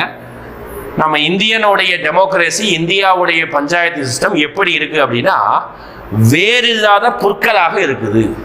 எப்படி பாருங்க, இந்தியாவுடைய டெமோக்ரஸி எப்படி இருக்காமா, இந்தியாவுடைய நிர்வாகம் எப்படி இருக்காமா, அதுக்காக நியமனம் பண்ணாங்க. நிர்வாகத்தை எப்படி இருக்காங்கிறதுக்காக. அப்போ நிர்வாகத்தை எப்படி ஒரு வார்த்தையினால கிரிட்டிசைஸ் பண்றாங்கன்னா, வேறு இல்லாத புற்கள் எப்படி இருக்கும், ஸ்டெடியா இருக்காது, சீக்கிரம் வாடி போயிடும், அப்படிதான் போயிடும். ஓகேங்களா? அதனால தான் இந்த வேர்களை வந்து ஸ்ட்ராங் படுத்துங்க அப்படின்னு சொல்றாங்க. அதுதான் இங்கிலீஷ் என்ன வார்த்தை சொல்றாங்க, கிராஸ் வித்தவுட் ரூட்ஸ் அப்படி சொல்றாங்க. ரொம்ப முக்கியம், டபுள் கொட்டேஷன் போட்டு எழுதியிருக்கேன். அப்போ இந்த கொட்டேஷனை யார் சொன்னா, எந்த கமிட்டி பரிந்துரைத்தது அப்படின்னு கேட்பாங்க. அப்போ 3 இன்ச்சில் இருக்கக்கூடிய GVK ராவ் கமிட்டி தான் என்ன சொன்னது, கிராஸ் வித்தவுட் ரூட்ஸ், வேறில்லாத புற்கள் அப்படிங்கிற விஷயத்தை வந்து முன்மொழிந்தது. ஓகேங்களா? அடுத்து ரெக்கமெண்டேஷன்ஸ். இந்த கமிட்டி என்ன ரெக்கமெண்டேஷன் பண்ணது பார்க்கலாமா? ரொம்ப அதே தான், ஒரு கமிட்டி ரெக்கமெண்டேஷன் பார்த்தீங்கன்னா அதே மாதிரி தான் எடுத்து வரும். ஓகேங்களா? அடுத்து டிஸ்ட்ரிக்ட் லெவல் பாடி இஸ் ஜில்லா பரிஷத். ஓகேங்களா? இதுல எத்தனை அடுக்குங்கிறத மென்ஷன் பண்ணவே பண்ண மாட்டாங்க. ஓகேங்களா? முதல் கமிட்டி ரெண்டாவது கமிட்டி மட்டும் தான் அடுக்கு மென்ஷன் பண்ணியிருப்பாங்க. இது எத்தனை அடுக்கிறது மென்ஷன் பண்ணல, மாவட்ட அளவில் ஜில்லா பரிஷத். ஓகேங்களா? டிஸ்ட்ரிக்ட். ஓகேங்களா? அடுத்து என்ன சொல்றாங்க இந்த committee stated district is a proper unit for planning and development. அதாவது மாவட்டம் தான் ஒரு திட்டமிடுதலுக்கும் மேம்பாட்டுக்கும் ஒரு கரெக்டான ஒரு அலகு, சரியான ஒரு அலகு அப்படி சொல்றாங்க. அலகு அப்படின்னா இந்த அலகு. ஓகேங்களா? சரியான யூனிட் அப்படின்னா அலகு, இந்த அலகு. ஓகேங்களா? அப்புறம் மாவட்டம் தான் ஒரு மேம்பாட்டிற்கும் திட்டமிடுதலுக்கும் அலகு அப்படின்னு சொல்றாங்க. அடுத்து GVK ராவ் ரிப்போர்ட் எப்போ சப்மிட் பண்ணாங்க அப்படின்னா 1986. 85 வந்து பிளானிங் கமிஷனர் நியமனம் செய்யப்பட்டது. 86 ரிப்போர்ட் சப்மிட் பண்றாங்க. ஆனா இவங்களுடைய ரிப்போர்ட் இதே டைம்ல வேற கமிட்டி நியமனம் பண்ணாங்க. அவங்களை விட கொஞ்சம் டிஃப்ரெண்டா இருந்ததாமா. உதாரணத்துக்கு தத்வாலா கமிட்டி 1978. ஓகேங்களா? ஃபார் பிளாக் பிளானிங்காக. அடுத்து Hanumanthaiya report on district planning அவங்க 1984. ஓகேங்களா? அதெல்லாம் கொடுத்துருக்காங்க லட்சுமிகாந்த் புக்லையும் நம்ம புக்லையும் சும்மா பார்த்து வச்சுக்கோங்க, ஈரம் மட்டும் பார்த்து வச்சுக்கோங்க. 78 வந்து தத்வாலா கமிட்டியும், ஹனுமந்தியா ரிப்போர்ட் வந்து பார்த்தீங்கன்னா 1984. நம்ம GVK ராவ் கமிட்டி 86. கொஞ்சம் டிஃப்ரெண்டாக இருந்ததாமா இந்த கமிட்டியை விட. அடுத்து 4வது கமிட்டி. ஓகே, நம்பர் போட்டிருக்கணும், நம்பர் போட்டது கொஞ்சம் ஈஸியாக இருக்கும். 4வது கமிட்டி LM சிங்வி. இவருக்கு மேபி கேள்விப்பட்டிருப்பீங்க. ஓகேங்களா? ஐ திங்க் வந்து பாலிட்டியில் எங்கேயோ ஒரு இடத்துல, சரி எக்கனாமிக்ஸில் கூட ஒரு இடத்துல வருவார்னு நினைக்கிறேன். LM Singhvi committee. இவர் வந்து பார்த்தீங்கன்னா நியமனம் செய்யப்பட்டது அடுத்த வருஷமே. எப்படி பாருங்க, GVK ராவ் கமிட்டி நியமனம் செய்யப்பட்ட அடுத்த வருஷமே 86லேயே இவர் நியமனம் செய்யப்படுகிறார். ஓகேங்களா? To prepare concept paper on the revitalization of the Panchayat Raj Institution for Democracy அப்படி சொல்றாங்க. அதாவது நம்ம பஞ்சாயத்து மக்களாட்சிக்காக பஞ்சாயத்து ராஜ்யை வந்து ஒரு சீரமைப்பு பண்ணுவதற்காக என்ன பண்ணுங்க, ஒரு கான்செப்டை ப்ரிப்பேர் பண்ணுங்க அப்படி சொல்றாங்க. To prepare the concept. ஓகேங்களா? ஒரு கான்செப்ட் வந்து ப்ரிப்பேர் பண்ணுங்க. எதுக்காக? ரீவிட்டலைசேஷன். அதாவது பஞ்சாயத்து ராஜ் இடத்தை வந்து பஞ்சாயத்து ராஜ் அமைப்பை வந்து ஒரு மறுசீரமைப்பு பண்ணுவதற்காக ஒரு ரிப்போர்ட்டை சப்மிட் பண்ணுங்க சொல்லிட்டு LM சிங்வி கமிட்டி வந்து நியமனம் செய்யப்படுது. இவங்க என்னதான் பண்ணிருக்காங்க, 3 ரெக்கமெண்டேஷன் தான், நிறைய இருக்கும். நம்ம இம்பார்ட்டன்ட் 3 எழுதி வச்சிருக்கேன். ஃபர்ஸ்ட் பாயிண்ட் ரொம்ப முக்கியம். ஓகேங்களா? ஏன்னா இது வரைக்கும் போட்ட 3 கமிட்டி இந்த வாக்கியத்தை சொல்லவே இல்லை. அதாவது பஞ்சாயத்து ராஜுக்கு அரசியலமைப்புங்கிற அந்தஸ்தை கொடுங்க. அது கொடுக்காத வரைக்கும் பஞ்சாயத்து ராஜ் ஏனோ தானோன்னு தான் இருக்கும். ஒவ்வொரு மாவட்டத்துக்கும் ஒவ்வொரு மாதிரி தான் போட்டிருப்பாங்க. இது பயனளிக்காது அப்படிதான் சொல்றாரு. ஓகேங்களா? அப்ப பஞ்சாயத்து ராஜுக்கு என்ன பண்ணுங்க, அரசியலமைப்பு அந்தஸ்து. அதுதான் panchayat raj should be a constitutional recognition. C போட்டு ரவுண்ட் பண்ணியிருந்தா, நான் நோட்ஸ்ல வந்து சி போட்டு ரவுண்ட் பண்ணியிருந்தா கான்ஸ்டிடியூஷன் அப்படிங்கிறது அர்த்தம். ஓகேங்களா? இப்போ பஞ்சாயத்து ராஜுக்கு அரசியல் அமைப்பு அந்தஸ்து, ரெகக்னைஸ்ட் அப்படின்னா அரசியல் அமைப்பு அந்தஸ்தை கொடுங்க, கண்டிப்பா கொடுங்க அப்படின்னு சொல்றாங்க. ஓகேங்களா? அடுத்து ஆல்ரெடி ஒரு கமிட்டி சொன்னதே. ஓகேங்களா? ஐ திங்க் 2வது கமிட்டி நினைக்கிறேன். 2வது கமிட்டியான அசோக் மேத்தா கமிட்டி சொல்றது நியாய பஞ்சாயத்து உருவாக்குங்க சொன்னதா. இவர் LM சிங்வியும் என்ன சொல்றாரு, நியாய பஞ்சாயத்து உருவாக்குங்க சொல்றாரு. அதிகமான பினான்சியல் ரிசோர்ஸ், அதாவது வரி விதிக்கக்கூடிய விஷயத்தையும் அவங்களுக்கு பணம் அதிகமாக போய் சேரக்கூடிய விஷயத்தையும் என்ன பண்ணுங்க அப்படின்னு சொல்லிட்டீங்கன்னா நம்ம GVK Rao LM Singhvi committee பண்ணுங்க அப்படின்னு சொல்லிட்டு பினான்சியல் ரிசோர்ஸுக்கு சொல்றாங்க. ஓகேங்களா? எனிவே இந்த 2 பாயிண்டை விட ஃபர்ஸ்ட் பாயிண்ட் என்னை பொறுத்தவரைக்கும் ரொம்ப முக்கியம், கேள்வி கேட்கலாம். ஓகேங்களா? இந்த கமிட்டி தான் அந்த பாயிண்ட்ஸ் இருக்கும். அடுத்து துங்கன் கமிட்டி ரொம்ப முக்கியம் இல்லை, இருந்தாலும் படிச்சுக்கணும். துங்கன் கமிட்டி இது 1988 பாருங்க, 85 அடுத்து 86 அடுத்து 88 கமிட்டி பண்ணியிருக்காங்க. ஆனா இது ஒரு சப் கமிட்டி தான். ஓகேங்களா? ஒரு என்ன சொல்றது, ஒரு உள் கமிட்டி. ஓகே, எதுக்காக? Sub committee of the consultative committee of the parliament நிறைய கன்சல்டேட்டிவ் கமிட்டி போடுவாங்க. அந்த கமிட்டிக்கு உள் கமிட்டியாக உள்குழுவாக உருவாக்கப்பட்டது தான் இந்த துங்கன் கமிட்டி. இவங்களும் பஞ்சாயத்து ராஜை பத்தி நிறைய சொல்லியிருக்காங்க. ஃபர்ஸ்ட் ரொம்ப முக்கியமானதுதான், panchayat raj should be the constitutional recognized. L M Singhvi committee சொன்ன அதே பாயிண்ட் இவங்களும் சொல்றாங்க. திருப்பி இவர் என்ன சொல்றாருன்னா, பஞ்சாயத்து ராஜ் 3 டயர் சிஸ்டமா இருக்கட்டும், அதுதான் பெஸ்ட். ஓகேங்களா, சும்மா 2 அடுக்கு 4 அடுக்கெல்லாம் ஒப்பேராது, 3 டயர் இருந்தால் தான் பெஸ்ட் அப்படி சொல்றாங்க. ஒவ்வொரு பஞ்சாயத்து ராஜுக்கும் எப்படி எம்பி 5 வருஷமோ எம்எல்ஏ 5 வருஷமோ அதே மாதிரி பஞ்சாயத்து ராஜுக்கும் 5 வருஷம் அப்படிங்கிற டென்யூர் கால வரையறையை கொடுங்க அப்படின்னு சொல்றாங்க. அடுத்து எப்படி இந்தியா லெவல்ல இந்தியாவுக்கு வரக்கூடிய வருமானத்தை பிரித்து வழங்குவதற்காக ஃபினான்ஸ் கமிஷன், நிதி ஆணையம் அப்படிங்கிற முறை இருக்குதோ, அதே மாதிரி மாநிலத்துக்கு வரக்கூடிய வருமானத்தை மாநிலம் பஞ்சாயத்துகளுக்கு பிரித்து வழங்குவதற்காக ஸ்டேட் ஃபினான்ஸ் கமிஷன் அப்படிங்கிற ஒரு விஷயத்தை கொண்டு வாங்க அப்படின்னு சொல்றாங்க. பாருங்க, இதெல்லாம் புதிய ஒரு அட்வைஸ். இதெல்லாம் ஏத்துக்கிட்டு நம்ம கான்ஸ்டியூஷன்ல கொண்டு வந்திருப்பாங்க 73வது 74வது அரசியலமைப்புல. ஆக்சுவலா ஆர்டிகல்ஸ் எல்லாம் படிக்கிற டாபிக் நான் கடைசி ஆர்டிகல் சொல்றேன், சரிங்களா? முக்கியமான ஆர்டிகல்ஸ் மட்டும் சொல்றேன். அடுத்து district collector should be the chief executive of the ஜில்லா பரிஷத் அப்படி சொல்றாங்க. ஓகேங்களா, டிஸ்ட்ரிக்ட் கலெக்டர்னா மாவட்ட ஆட்சியர் ஜில்லா பரிஷத்துடைய உயர்மட்ட நிர்வாக அதிகாரியா இருக்கட்டும் அப்படின்னு சொல்லிட்டு இவர் சொல்றாரு. ஓகேங்களா, அடுத்து போலாமா? அடுத்து கட்கிர் கமிட்டி. ஒண்ணுமே இல்லை, இவர் ரெக்கமெண்டேஷன்ஸ் எல்லாம் வெளியில பேச வேணாம், இயர் மட்டும் படிச்சு வச்சுக்கோங்க. வேற எதுவும் ரொம்ப முக்கியம் இல்லை. 1988. ஓகேங்களா, 88 1988 நான் வச்சுக்கோங்க. ஓகேங்களா, அப்போ இது நம்ம துங்கன் கமிட்டி 1988. எஸ், அதே மாதிரி தான் கட்கிர் கமிட்டி 1988. ஓகே, இவருடைய ரெக்கமெண்டேஷன் பொறுத்த வரைக்கும் திருப்பி கான்ஸ்டிடியூஷனல் ஸ்டேட்டஸ் கொடுங்க, 3 டயர் சிஸ்டம் கொடுங்க, 5 வருஷம் அந்தஸ்தை கொடுங்க, எல்லா லெவல்லையும் டைரக்ட் எலெக்ஷன் கொடுங்க, SC/STக்கு ரிசர்வேஷன் கொடுங்க, ஸ்டேட் ஃபினான்ஸ் கமிஷனை உருவாக்குங்க, ஸ்டேட் எலெக்ஷன் கமிஷனை உருவாக்குங்க, மாநில தேர்தல் ஆணையத்தை உருவாக்குங்க அப்படின்னு சொல்லிட்டு இந்த கமிட்டி என்ன பண்ணிருக்கு, ரெக்கமெண்டேஷன் கொடுத்துருக்கு. ஓகேங்களா, ரைட்டா? அப்போ வரிசையா சொல்லலாமா? ஃபர்ஸ்ட் கமிட்டி பல்லு. ஓகேங்களா, திருப்பி சொல்றேன். ஃபர்ஸ்ட் கமிட்டி பல்லு, ஞாபகம் வச்சுக்கோங்க. பல்லு இல்லாத அசோக். ஓகேங்களா, அசோக். அப்போ பல்வந்த் ராய் மேத்தா கமிட்டி 57 ஜனவரி. அடுத்து அசோக் மேத்தா கமிட்டி 1977. ஓகேங்களா, டிசம்பர் மாசம் அப்பாயிண்ட் பண்ணியிருப்பாங்க, 20 வருஷம் கழிச்சு. அடுத்து நம்மளுடைய என்ன சொல்றது, 3வது கமிட்டி 3 இன்சியல் வரும், GVK ராவ் கமிட்டி. அடுத்து 4வது LM சிங்வி கமிட்டி, 5வது துங்கன் கமிட்டி, 6வது கமிட்டி பார்த்துக்கிட்டிங்கன்னா நம்மளுடைய இப்போ லாஸ்ட் கட்கிர் கமிட்டி. ஓகேங்களா, அப்போ 6 கமிட்டி பார்த்துருக்கோம். எல்லா கமிட்டிக்கு இயர் முக்கியம். ஒரு சில கமிட்டிக்கு அந்த கமிட்டி ரிப்போர்ட் சப்மிட் பண்ணப்பட்ட இயர் கொடுத்துருக்காங்க, அதை மட்டும் பார்த்து வச்சுக்கலாம். அதை பார்த்துக்கலாம். ஓகேங்களா, இப்போ நான் தனியாக கமிட்டிக்கு இயர் எழுதியிருக்கேன்னு சொன்னல, எஸ். ஓகேங்களா, இந்த கட்கிர் கமிட்டி எழுதுதான் ரொம்ப முக்கியம்னால கட்கிர் கமிட்டி நீங்கள் ஆச்சுக்கோங்க. அதுவும் 88 தான், வேணா எழுதிக்கோங்க. 6வது கட்கிர் கமிட்டி. இது வேணா ஒரு ஸ்க்ரீன்ஷாட் எடுத்து வச்சுக்கோங்கப்பா. காட்கில் கமிட்டி. ஓகே, அதுவும் 1988 ரிப்போர்ட் சப்மிட் பண்ண இயர் கொடுக்குறேன். ஓகே, அப்படியே ஸ்க்ரீன்ஷாட் எடுத்து வச்சுக்கோ, ரொம்ப முக்கியம். அப்பப்போ எடுத்து பார்த்தனால இயர் ஞாபகம் வரும். ஓகேடா, Balwant Rai Mehta committee alphabetic order A தான் ஃபர்ஸ்ட் வரும், ஆனால் இங்கே பேசக்கூடாது அப்படி. ஓகே, பி தான் அடுத்து ஏ. ஓகே, பல்லு இல்லாத அசோக்கு 3 இன்சியல் வச்சிருக்கான். அந்த மாதிரி தான் ஹிட் ஞாபகம் வச்சுக்கோங்க. ஓகே, அப்பதான் இந்த ஆர்டர் ஞாபகம் வைக்கிறோம். ஆர்டர் ஞாபகம் வச்சுக்கிட்ட இயர் ஓரளவுக்காக நம்ம மேட்ச் பண்ணிடலாம். 57 + 20 வருஷம் 77. அடுத்து பார்த்தீங்கன்னா 85. அடுத்து ஒரே வருஷம் 86. அடுத்து 2 வருஷம் 88. அடுத்து 0 அதே வருஷத்துலேயே 88. ஓகே, புரியுதா? ஓகேங்களா, அப்போ எந்தெந்த கமிட்டி எதுக்காக போட்டாங்க பார்த்துங்க. முதல் கமிட்டி எதுக்காக போட்டாங்க, 3வது கமிட்டி எதுக்காக போட்டாங்க, ஏதோ ஒரு கமிட்டி திட்டக்குழு நியமிச்சிருக்கோம். இதெல்லாம் பார்த்து வச்சுக்கோங்க. கமிட்டிக்கு இயர் தான் முக்கியம், தெளிவாக சொல்லிட்டேன். ஓகேங்களா, போகலாமா? ஒவ்வொன்றும் என்னென்ன அட்வைஸ் பண்ணியிருக்காங்க பார்க்கலாம். இப்போ அடுத்து கான்ஸ்டிடியூஷனலைசேஷன், அதாவது இந்த பஞ்சாயத்து ராஜுக்கு என்ன அரசியலமைப்பு அந்தஸ்தை எப்படி கொடுத்தாங்கிறத பார்க்க போறோம். ஓகேங்களா, பார்க்கலாமா? அடுத்து கான்ஸ்டிடியூஷனலைசேஷன், அதாவது அரசியலமைப்பு அந்தஸ்து. ஓகேங்களா, எப்பயில இருந்து பார்த்தீங்கன்னா நமக்கு இந்த பஞ்சாயத்து ராஜுக்கு ஒரு அரசியலமைப்பு அங்கீகாரம் அப்படிங்கிற விஷயம் கொடுக்க ஆரம்பிச்சாங்க, கொடுத்து முடிச்சாங்க. அதுதான் பார்க்கணும். ஓகேங்களா, ஃபர்ஸ்ட் இது பேசப்பட்டது எப்போ, இது 57 பேச ஆரம்பிச்சாங்க. ஆனால் அப்போதான் இந்த கான்ஸ்டிடியூஷன் ரெகக்னிஷன் கொடுங்கிறது எந்த கமிட்டி சொல்லலை.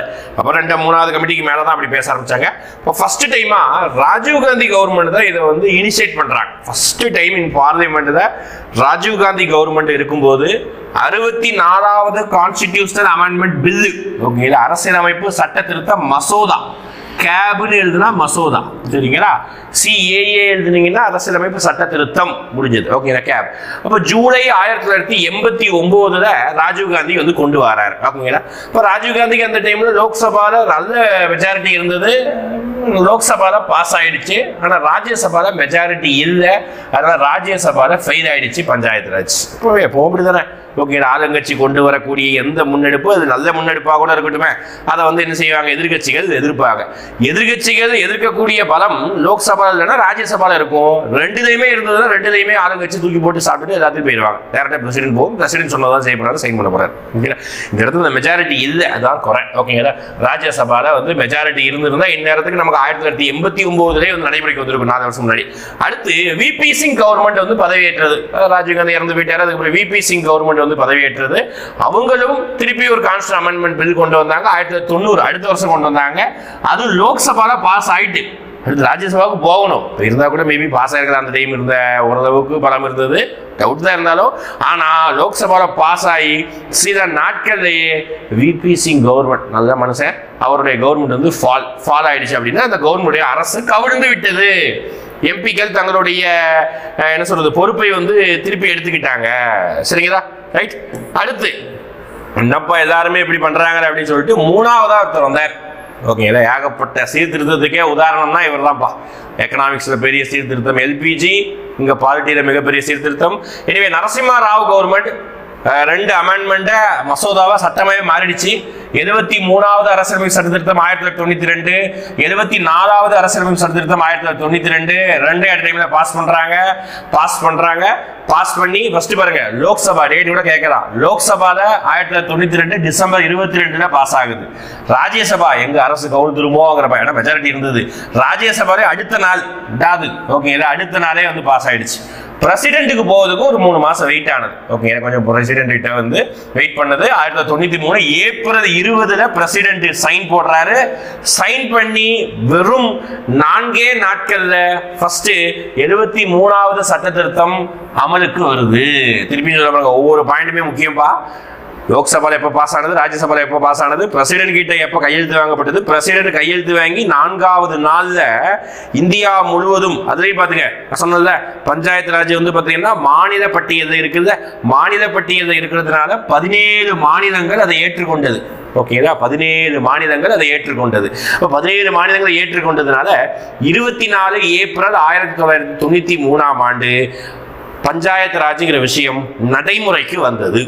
ஓகேங்களா. 74வது சட்ட திருத்தம் ஜூன் 1, 1993 நடைமுறைக்கு வந்தது. அது கொஞ்சம் லேட் ஆனது. ஏன் அப்படின்னா அது வந்து நம்ம முனிசிபாலிட்டி, அதாவது நகர பஞ்சாயத்தை பத்தி பேசும். ஓகேங்களா, அதனால அது கொஞ்சம் அது அர்ஜென்ட் இல்லை, அது அடுத்த ஸ்டேஜ் தான் கொண்டு வந்தாங்க. அப்போ அது நடைமுறைக்கு வந்தது ஜூன் 1, 1993. இது பெரிய அளவு கேட்கறது கிடையாது. இது வரைக்கும் கேட்டது இல்லை, ஆனா இது நிறைய எக்ஸாம்ல கேட்டிருக்காங்க. ஏன் அப்படின்னா இதை நம்ம ஒரு டேவாவே கொண்டாடுறோம். ஓகேங்களா, ஏப்ரல் 24, 1993 நடைமுறைக்கு வந்ததுனால அந்த டேவை நம்ம நேஷனல் பஞ்சாயத்து ராஜ் டே, தேசிய பஞ்சாயத்து ராஜ் தினம் அப்படின்னு சொல்லிட்டு நம்ம கொண்டாடுறோம். ஓகேங்களா, அப்படி கொண்டாடுறதுனால டேட் ரொம்ப முக்கியம். ஓகேங்களா, அப்போ 2 மசோதாவையும் பாஸ் பண்ணியாச்சு. யார் பாஸ் பண்ணது? நரசிம்ம ராவ் கவர்மெண்ட் வந்து பாஸ் பண்ணது. ஓகேங்களா, ரைட். அப்போ பஞ்சாயத்து ராஜ் எப்படி எவாலுவேஷன் ஆனது சொல்லிட்டோம். லாஸ்ட் ஆர்டிகல் சொல்றேன். ஓகே, பிளாக் போர்டில் எழுதியிருக்கேன், அதை நான் காமிக்கிறேன். அதுக்கு முன்னாடி தமிழ்நாட்டில் பஞ்சாயத்து ராஜ் எப்படி இருந்தது இன் தமிழ்நாடு? சரி சார், ஃபர்ஸ்ட் நம்ம வந்து எங்க வந்தது? ராஜஸ்தான்ல 1959 கொண்டு வந்தாங்க அப்படின்னு சொல்றீங்க. ஆமா, தமிழ்நாட்டில் எப்போ வந்தது? ஆக்சுவலா நான் தெளிவா சொல்ல பாருங்க, ராஜஸ்தான்ல நடைமுறைக்கு வந்த ஆண்டு தான் 1959. சரிங்களா, 57 கமிட்டி 59. ஆனா தமிழ்நாட்டில் அதுக்கு முன்னாடியே சட்டம் கொண்டு வந்தாங்க. ஆனா நடைமுறை கொண்டு வந்தாங்களா? அது கேள்விக்குறிதான். ஓகேங்களா, அப்படி பார்த்தா ராஜஸ்தான் அதுக்கு முன்னாடி சட்டம் மேபி கொண்டு வந்திருக்கலாம். ஆனா யார் எப்பவுமே எல்லா விஷயம் பாருங்கப்பா, இந்த சட்டம் கொண்டு வரதெல்லாம் ஒரு சாதாரண விஷயம் தான். அந்த சட்டத்தை எந்த அளவுக்கு ஃபோர்ஸா வேகமா நடைமுறை கொண்டு வராங்க. உதாரணத்துக்கு இந்த லோக்காயுக்தா கூட நீங்க டாபிக் படிக்கும் போதே பாருங்களேன், ஒருத்தவங்க சட்டம் கொண்டு வந்திருப்பாங்க, ஆனா இன்னும் அவங்க வந்து நடைமுறை கொண்டு வந்திருக்க மாட்டாங்க. ஆனா இன்னொரு மாநில அரசாங்கம் சட்டம் கொண்டு வந்து வேக வேகமாக நடைமுறை கொண்டு வந்திருப்பாங்க. அதுதான் நமக்கு முக்கியம். அதே மாதிரி தான் இங்க ராஜஸ்தான் தான் ஃபர்ஸ்ட் நடைமுறைக்கு கொண்டு வந்தது. ஆனா தமிழ்நாடு என்னதான் அதுக்கு முன்னாடி சட்டம் கொண்டு வந்தது, தமிழ்நாடு பஞ்சாயத்து சட்டம். 1958 நோட் பண்ணி வச்சுக்கோங்க. காமராஜருடைய ஆட்சி காலத்தில் கொண்டு வந்தாங்க. முக்கியம் முக்கியம் முக்கியம். யூனிட் 9 டாபிக் இருக்குது, அதாவது இப்போ புது சிலபஸ் அடிப்படையில் யூனிட் 6 மாதிரி இருக்குது, அந்த யூனிட்ல கூட சரி யூனிட் 5 மாதிரி இருக்குது, அந்த யூனிட்ல கூட கேட்கலாம். சரிங்களா? தமிழ்நாடு பஞ்சாயத்து சட்டம் 1958 காமராஜருடைய பீரியட் எழுதி வச்சிருக்க பாருங்க. காமராஜருடைய பீரியட். அப்ப இதுல தான் அவங்க 2 டயர் சிஸ்டத்தை ஃபாலோ பண்ற சொன்னாங்க. ரெண்டே பாயிண்ட் தான், ஒன்னு வில்லேஜ் பஞ்சாயத்து, இன்னொன்னு பஞ்சாயத்து யூனியன். அவ்வளவுதான். இந்த ஜில்லா பரிசுகிற இடத்துக்கு இங்க வேலையே இல்லை. ஓகே, இதுதான் 2 டயருக்கு இதுதான். ஓகேங்களா? இது மெயினா ஆக்ட் தான் கேட்பாங்க. ஓகேங்களா? 2 டயருக்கு மேபி கேள்விக்குறிதான். ஆக்டோட ஈர தான் கேட்பாங்க. ஓகேங்களா? சரி சார், என்ன கொண்டு வந்தாங்க அடுத்து? நமக்கு 1993 பிரசிடென்ட் சைன் பண்ணி ஏப்ரல் 24 நமக்கு நடைமுறைக்கு வந்துட்டு. என்னதான் 17 மாநிலம், ஆஃப் ஆஃப் த மாநிலம், அந்த டைம்ல எத்தனை மாநிலம் இருந்ததோ அதுல பாதிக்கு மேல ஏற்றுக்கொள்ளணும். பாதிக்கு மேல ஏற்றுக்கொண்டாங்க. அப்ப வேற வழி இல்லை, மீதி மாநிலம் எல்லாமே கம்பல்சரி நடைமுறை கொண்டு வந்துதான் ஆகணும். அப்படி நடைமுறை கொண்டு வந்தாங்க தமிழ்நாடு அரசாங்கம். உடனே கொண்டு வரல, ஒரு வருஷம் கழிச்சு கொண்டு வந்தாங்க. தமிழ்நாடு பஞ்சாயத்து ஆக்ட் 1994 நம்ம சட்டம் கொண்டு வந்தோம் அபிஷியலா. ஓகேங்களா? இது வழி வந்தது சும்மா கடமைக்கும் கொண்டு வந்திருப்போம், நடைமுறை பெரிய பயன்படுத்தல. இப்போ சென்ட்ரல் கவர்மெண்ட் என்ன ஒரு சட்டம் கொண்டு வந்திருக்காங்களோ அந்த சட்டத்தை அடிப்படையாக கொண்டு வந்து ஒரு மாடல் ஆக்ட் கொண்டு வந்திருக்காங்க. தமிழ்நாடு பஞ்சாயத்து சட்டம் 1994 கொண்டு வந்தாங்க. நான் வச்சுக்கோங்க, 93 சட்டம் அரசு சட்ட திருத்தம், 93 நடைமுறைக்கு வந்தது. 94 தான் நம்ம தமிழ்நாட்டில் சட்டம் கொண்டு வந்தாங்க. பஞ்சாயத்து ராஜ் பஞ்சாயத்து ஆக்ட் 1994. இங்க 3 டயர் தான். ஏன்னா வேற பேச்சுக்கு இடம் கிடையாது. 2 டயர் 4 டயர் தான் கிடையாது. 3 டயர் தான் கொண்டு வந்துடணும். சென்ட்ரல் கவர்மெண்ட் என்ன சொல்றாங்களோ அதான் பண்ணணும். Same as village panchayat, village லெவல்ல, பிளாக் லெவல்ல panchayat union, district panchayat district லெவல்ல. ஓகேங்களா? டிஸ்ட்ரிக்ட் பஞ்சாயத்து எங்க லெவல்ல? டிஸ்ட்ரிக்ட் லெவல்ல. இப்போ பிளாக் லெவல்ல பஞ்சாயத்து யூனியன், வில்லேஜ் லெவல்ல வில்லேஜ் பஞ்சாயத்து. ஓகேங்களா? இதுதான் 3 அடுக்கு பஞ்சாயத்து. ஓகேங்களா? ரைட்டா? அடுத்து என்ன சொல்றாங்க? என்னதான் நடக்குது தமிழ்நாடு பஞ்சாயத்து சட்டத்தில், என்னெல்லாம் ப்ரொவிஷன்ஸ் நான் சொல்றேன். ஓகே, தமிழ்நாடு பஞ்சாயத்து சட்டம் 1994 அடிப்படையில் என்னெல்லாம் பாயிண்ட்ஸ் இருக்குது. நம்ம கிராமத்தில் வில்லேஜ் பஞ்சாயத்துல பிரசிடென்ட்டுக்கும் வார்டு மெம்பருக்கும் நேரடி தேர்தல். ஓகேங்களா? இதுல சின்ன சின்ன மாற்றம் அப்பப்போ வரும். அது ஒவ்வொரு கவர்மெண்ட் வரும்போது ஒரு சில விஷயத்த மாற்றுவாங்க. உதாரணத்துக்கு டிஎம்கே கவர்மெண்ட் வரும்போது மாநகராட்சியில் மேயர் தேர்தல் நேரடி தேர்தலாக இருக்கும். ஏடிஎம்கே கவர்மெண்ட் வரும்போது மறைமுக தேர்தலாக இருக்கும். சின்ன சின்ன விஷயம் மாறும். அது அந்த இருக்கிறத படிச்சுக்கோங்க. ஆனா இதெல்லாம் பெரிய அளவுக்கு மாற்றம் இருக்காது. President, ward member direct election. நம்ம ஒரு ஓட்டு போடுவோம்ல, நம்ம வார்டு மெம்பருக்கு நம்ம தான் ஓட்டு போடுவோம். ஓகே, மக்கள் நேரடியாக ஓட்டு போடுவாங்க. முதலாம் வார்டு, 2ஆம் வார்டு, 3ஆம் வார்டு கேள்விப்பட்டிருப்பீங்க கிராமத்தில் இருக்கும்போது. அதே மாதிரி பஞ்சாயத்து தலைவர் ஒருத்தர் இருப்பார், அவருக்கும் நம்ம டைரக்டா தான் ஓட்டு போடுவோம். அவர் யாரு வார்டு மெம்பர் யாருக்குனாலும் போட்டுக்கிறான். ஆனா பஞ்சாயத்து தலைவர் யாருக்கு போடணும், அது தனி ஓட்டு, இது தனி ஓட்டு. அதனாலதான் அந்த 3 ஓட்டு 4 ஓட்டு எல்லாம். ஏன்னா மிஷின் கிடையாது, பஞ்சாயத்து ராஜ் எலெக்ஷன்ல மிஷின் கிடையாது, பேப்பர்ல தான் சீரடிக்கிறது தான். ஓகேங்களா? ரைட். அடுத்து district collector act as a inspector of the village panchayat. ஓகேதா? மாவட்ட ஆட்சியர் வில்லேஜ் பஞ்சாயத்தோட ஆய்வாளராக இருப்பாரு சொல்றாங்க. அடுத்து village panchayat constituted each and every village panchayat population above 500. ஓகேங்களா? இதெல்லாம் பழைய டேட்டா தான். ஏன்னா அந்த சட்டம் கொண்டு வரும்போது தமிழ்நாட்டுடைய மக்கள் தொகை எந்த அளவுக்கு இருக்கும் பார்த்துக்கோங்க. ஒரு 4 கோடி அந்த ரேஞ்சில் தான், மேபி 1 கோடி கம்மியாக தான் இருக்கும். அப்போ அந்த டைம்ல ஒரு கிராமத்துக்கு 500 மக்கள் தொகைக்கு மேல எந்த கிராமம் இருக்குதோ அதுதான் வில்லேஜ் பஞ்சாயத்து. புரியுதா? அர்த்தம் புரியுதா? எந்த கிராமத்துல 500 மக்கள் தொகைக்கு மேல. இப்பதான் கிராமத்துல போனீங்கன்னா 2000, 4000, 5000 கூட இருக்குது கிராம பஞ்சாயத்திலேயே. இருந்தாலும் 500 மக்கள் தொகைக்கு மேல நம்ம என்ன சொல்றோம் அப்படின்னு பாத்தீங்கன்னா வில்லேஜ் பஞ்சாயத்து. சரி, வில்லேஜ் பஞ்சாயத்து சொல்றாங்க அந்த டைம் டேட்டா அடிப்படையில். அடுத்து பஞ்சாயத்து யூனியன் அப்படி சொல்றாங்க, அதான் பிளாக் லெவல்ல panchayat union formed by the grouping of villages. இது மேக்சிமம் உங்களுடைய தாலுகாவா இருக்கலாம். மேபி சொல்றேன், ஒரு மாவட்டத்தை பொறுத்து நீங்க கூகுள்லேயே போய் போடலாம். உதாரணத்துக்கு என்ன மாவட்டத்தில் இருப்பீங்க? வேலூர் மாவட்டம் இருக்கீங்க வச்சுக்கோங்க. தருமபுரி ஏதோ ஒரு மாவட்டத்தில் இருக்கீங்க, Vellore district panchayat union list இப்படியே கூகுளில் போய் போட்டீங்கன்னா அஃபீஷியல் ஒவ்வொரு மாவட்டத்துக்கும் ஒரு வெப்சைட் உண்டு. அதில் உங்கள் டிஸ்ட்ரிக்டில் எத்தனை பஞ்சாயத்து யூனியன் இருக்குது, நீங்கள் எந்த பஞ்சாயத்து யூனியன் கீழே வாரீங்கிறது தான் உங்களுக்கு டீட்டெயில் வரும். உங்கள் கிராமம் எந்த பஞ்சாயத்து யூனியன் இருக்குதோ அது டீட்டெயிலாக வரும் வெப்சைட்லேயே. ஓகேங்களா? இப்படி பார்க்கும்போது பஞ்சாயத்து யூனியனுக்கு மெம்பர்ஸுக்கு நேரடி தேர்தல். ஓகேதா? நேர்முக தேர்தல். சேர்மன். ஓகேங்களா? சேர்மன் தலைவருக்கு அந்த மெம்பர்ஸ்ல இருந்து ஒருத்தர் தேர்ந்தெடுப்பாங்க. பஞ்சாயத்து யூனியன் மட்டும் கொஞ்சம் டிஃபரெண்ட். நம்ம வில்லேஜ் பஞ்சாயத்துல 2 ஓட்டு தனித்தனியா போடுவோம். இங்க அப்படி கிடையாது, மெம்பர்ஸுக்கு ஓட்டு போடுவாங்க. அந்த மெம்பர்ஸ்ல இருந்து ஒருத்தர் தான் பஞ்சாயத்து யூனியன் தலைவராக மாறுவார். ஓகே. அடுத்து counsellor are elected from the each panchayat. ஒவ்வொரு பஞ்சாயத்துக்கும் ஒரு கவுன்சிலர் தேர்ந்தெடுப்பாங்க. ஓகேங்களா? கவுன்சிலர் ரூம்ல ஒரு பஞ்சாயத்துக்கு. அடுத்து பாருங்க பிடிஓ, நம்ம டிஎன்பிசில கூட ஒரு போஸ்டிங் உண்டு, பிடிஓ பிளாக் டெவலப்மெண்ட் ஆஃபீஸர் அப்படின்னு சொல்லுவாங்க. ஓகேங்களா, அவர் வந்து பார்த்தீங்கன்னா பஞ்சாயத்து யூனியனுடைய அட்மினிஸ்ட்ரேட்டிவ் ஹெட்.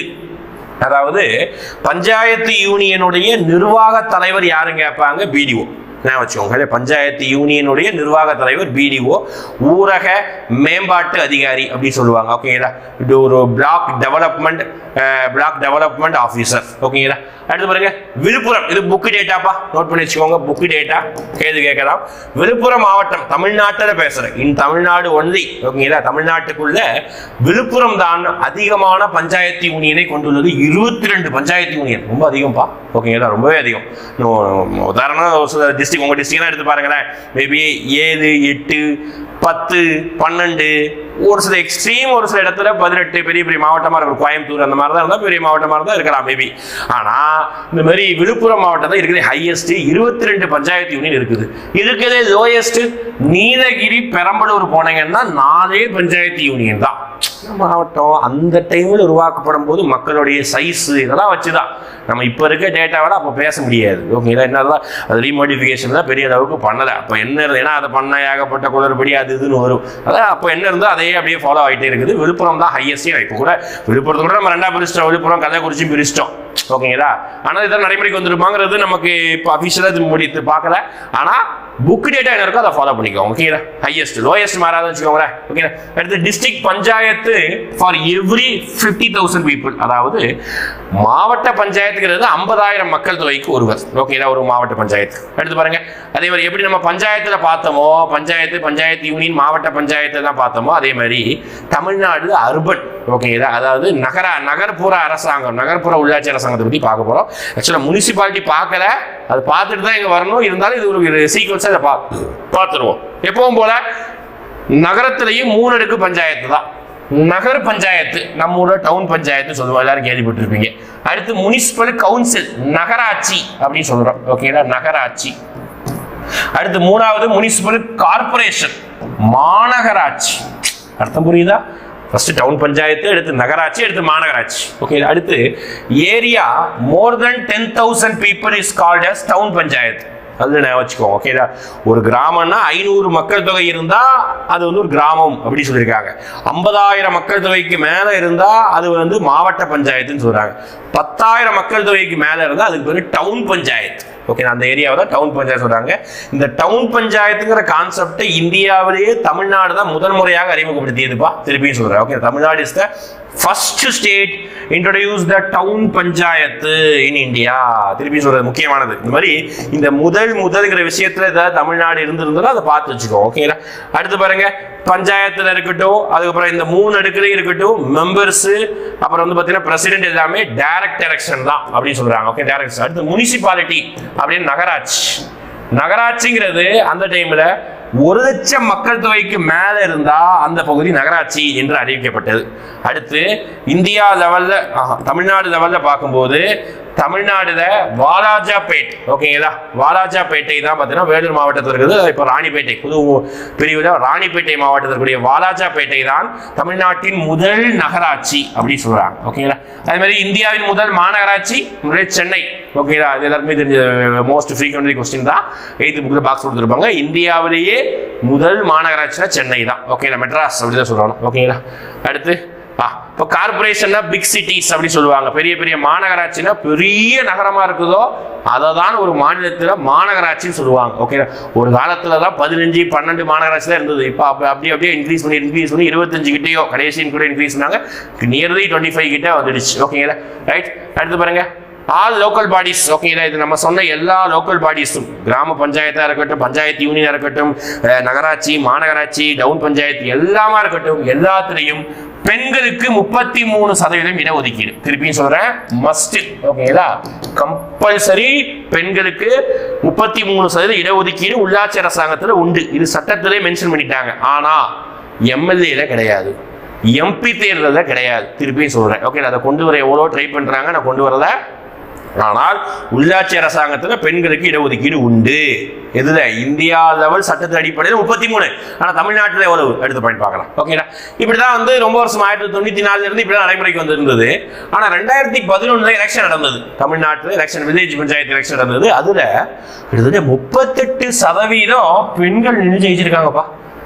ரிசர்வேஷனே 33% தான். மேக்சிமம் அதுதான் வருவாங்க. ஏன்னா வந்து இந்த காலகட்டத்தில் அந்த டைமில் வந்து பெண்கள் வீட்டை விட்டு வெளியே வருது, எலெக்ஷனில் பங்கேற்கிறது, இந்த மாதிரி கடினமான சூழ்நிலைகளில் வரமாட்டாங்க. இது வந்து நம்ம சமுதாயத்துக்கு கட்டமைப்பாக ஆயிடுச்சு. ஓகேங்களா? இப்போ அப்படி தான் வச்சுக்கோங்களேன். இருந்தால் அந்த டைமில் இருந்ததுனால அதனால அதையும் தாண்டி ஏடிஎம்கே டைம் கவர்மெண்ட் தான் ஸ்டார்ட் ஆகுது. அந்த டைமில் 38% பெண்கள் வந்து நின்னாங்க. அப்போ ஏடிஎம்கே கவர்மெண்ட் என்ன பண்ணிருந்தது அப்படின்னா, அடுத்த செட்டு 2016 மீண்டும் ஏடிஎம்கே கவர்மெண்ட் ஆட்சிக்கு வந்தது. அப்போ தேர்தல் எலெக்ஷன்லேயே வந்து தேர்தலுக்கே சொல்லியிருந்தாங்க, நாங்கள் ஆட்சிக்கு வந்தால் பெண்களின் இடஒதுக்கீடை 50% உயர்த்துவோம். அதுபடி உயர்த்திட்டாங்க. ஓகேங்களா? ஜெயலலிதா டைம்ல பெண்களுக்கான இடஒதுக்கீடு பஞ்சாயத்தில் 50%. ஓகேங்களா? இந்தியா லெவல் சட்டத்தில் 33% தான். ஆனால் தமிழ்நாடு 50% மாத்திட்டு, இதே மாதிரி நிறைய ஸ்டேட்டு மாத்திருக்காங்க. சரிங்களா? தமிழ்நாடு 2016 கொண்டு வந்தாங்க. இயர் தான் முக்கியம், திருப்பி சொல்லிட்டேன். சரிங்களா? அடுத்து தமிழ்நாடு பஞ்சாயத்து அமெண்ட்மெண்ட் ஆக்ட் 2024 கூட கொண்டு வந்தாங்க. புதிய கவர்மெண்ட் வந்ததுக்கு அப்புறம் 24 கூட 5வது அமெண்ட்மெண்ட், நிறைய அமெண்ட்மெண்ட் இருக்காங்க. 5வது அமெண்ட்மெண்ட் 2024. ஓகே, ரீசெண்டா கரண்ட் அஃபேர்ஸ்க்காக. ஓகேங்களா? ரைட், முடிஞ்சது. அப்போ பஞ்சாயத்து ராஜை பத்தி ரொம்ப டீட்டெயிலா பார்த்துருக்கோம். என்னென்ன ப்ரொவிஷன் ஆர்டிகல் மட்டும் பார்க்கலாம். ஆர்டிகல் கடைசி நான் சொல்லிடுறேன். அடுத்து நம்ம எங்க போறோம் அப்படின்னா, நகர பஞ்சாயத்தான 73வது சட்ட திருத்தம் பார்க்க போறோம். ஓகேங்களா? சரி, இது வந்து 73 தான்ப்பா. சரி, இன்னும் பஞ்சாயத்து முடியல. அடுத்ததான் வந்து பாத்தீங்கன்னா முனிசிபாலிட்டி. எஸ், இங்க தான் வருது. ஓகேங்களா? 74வது சட்டம். 73வது சட்ட திருத்தத்துடைய மெயின் ப்ரொவிஷன்ஸை பார்க்கலாம். ஓகேங்களா? 73வது சட்ட திருத்தம் 1992 பேசியாச்சு. 73வது சட்ட திருத்தம் தான் நியூ பார்ட், அதாவது புதிய பகுதி 9 வந்து உருவாக்கி இருக்கு. ஓகேங்களா? புதிய பகுதி 9 உருவாக்கி இருக்கு. அதே மாதிரி பகுதி 11 அட்டவணை 11 உருவாக்கி இருக்கும். ஓகேங்களா? நல்லா கவனிச்சுக்கோங்க. இந்த அமெண்ட்மெண்ட் வந்து எதெல்லாம் உருவாக்குனது வச்சுக்கோங்க. பகுதி 9, அதுக்கப்புறம் பார்த்தீங்கன்னா பகுதி 9 11வது அட்டவணை ஆர்டிக்கல் புதிதாக 243 இருந்து 243 ஓ. ஓகேங்களா? 243 இருந்து 243 ஓ இவ்வளவு தூரம் ஆர்டிகல்ஸ் வந்து ஆட் பண்ணிருக்கு. இதுல கூடிய ஆர்டிகல்ஸ் நான் கடைசி சொல்றேன். ஓகேங்களா? ரைட், அடுத்து 11வது அட்டவணையில மொத்தம் 29 அதிகாரம். எத்தனை அதிகாரங்கள்? அதாவது வில்லேஜ் பஞ்சாயத்துக்கு என்னெல்லாம் அதிகாரம் இருக்குது? குடிநீர் வழங்குறது, வரி போடுவது, ஓகேங்களா? அதான் ப்ரொஃபஷனல் டாக்ஸ், அந்த மாதிரி நிறைய வரி இருக்கும். ஓகேங்களா? அந்த மாதிரி வரியை போடுவது அப்படின்னு சொல்லிட்டு இது முக்கியமான பாயிண்ட். ஓகேங்களா? அதாவது 73வது சட்டத்திட்டத்தை என்ன சொல்லுதாமா? It transfers the representative democracy. இதுக்கு முன்னாடி வரைக்கும் டெமோக்ரஸி, அதாவது மக்களாட்சி எப்படி இருந்ததாமா? பிரதிநிதித்துவ மக்களாட்சியா இருந்த இடத்துல இருந்து இதுக்கப்புறம் அவங்கள மக்களே பங்களிப்பு செய்யக்கூடிய பங்களிப்பு மக்களாட்சியா மாறிட்டு. இது மாதிரி வரைக்கும் நம்ம என்ன பண்ணுவோம்? இந்த சட்டம் வரதுக்கு முன்னாடி எம்பிக்கு ஓட்டு போடுப்பா, எம்எல்ஏ ஓட்டு போடுப்பா, அவ்வளவுதான் இருந்தாங்க. இப்போ உங்க ஊரே நீங்களே நின்று வந்து என்ன பண்ணிக்கோங்க? பஞ்சாயத்து தலைவரா மாறிக்கோங்க, வார்டு மெம்பரா மாறிக்கோங்க. அப்போ மக்களாட்சியை நீங்களே முடிவு பண்றீங்க. அதுதான் இது சொல்லுது. ஓகேங்களா? ரைட்டா?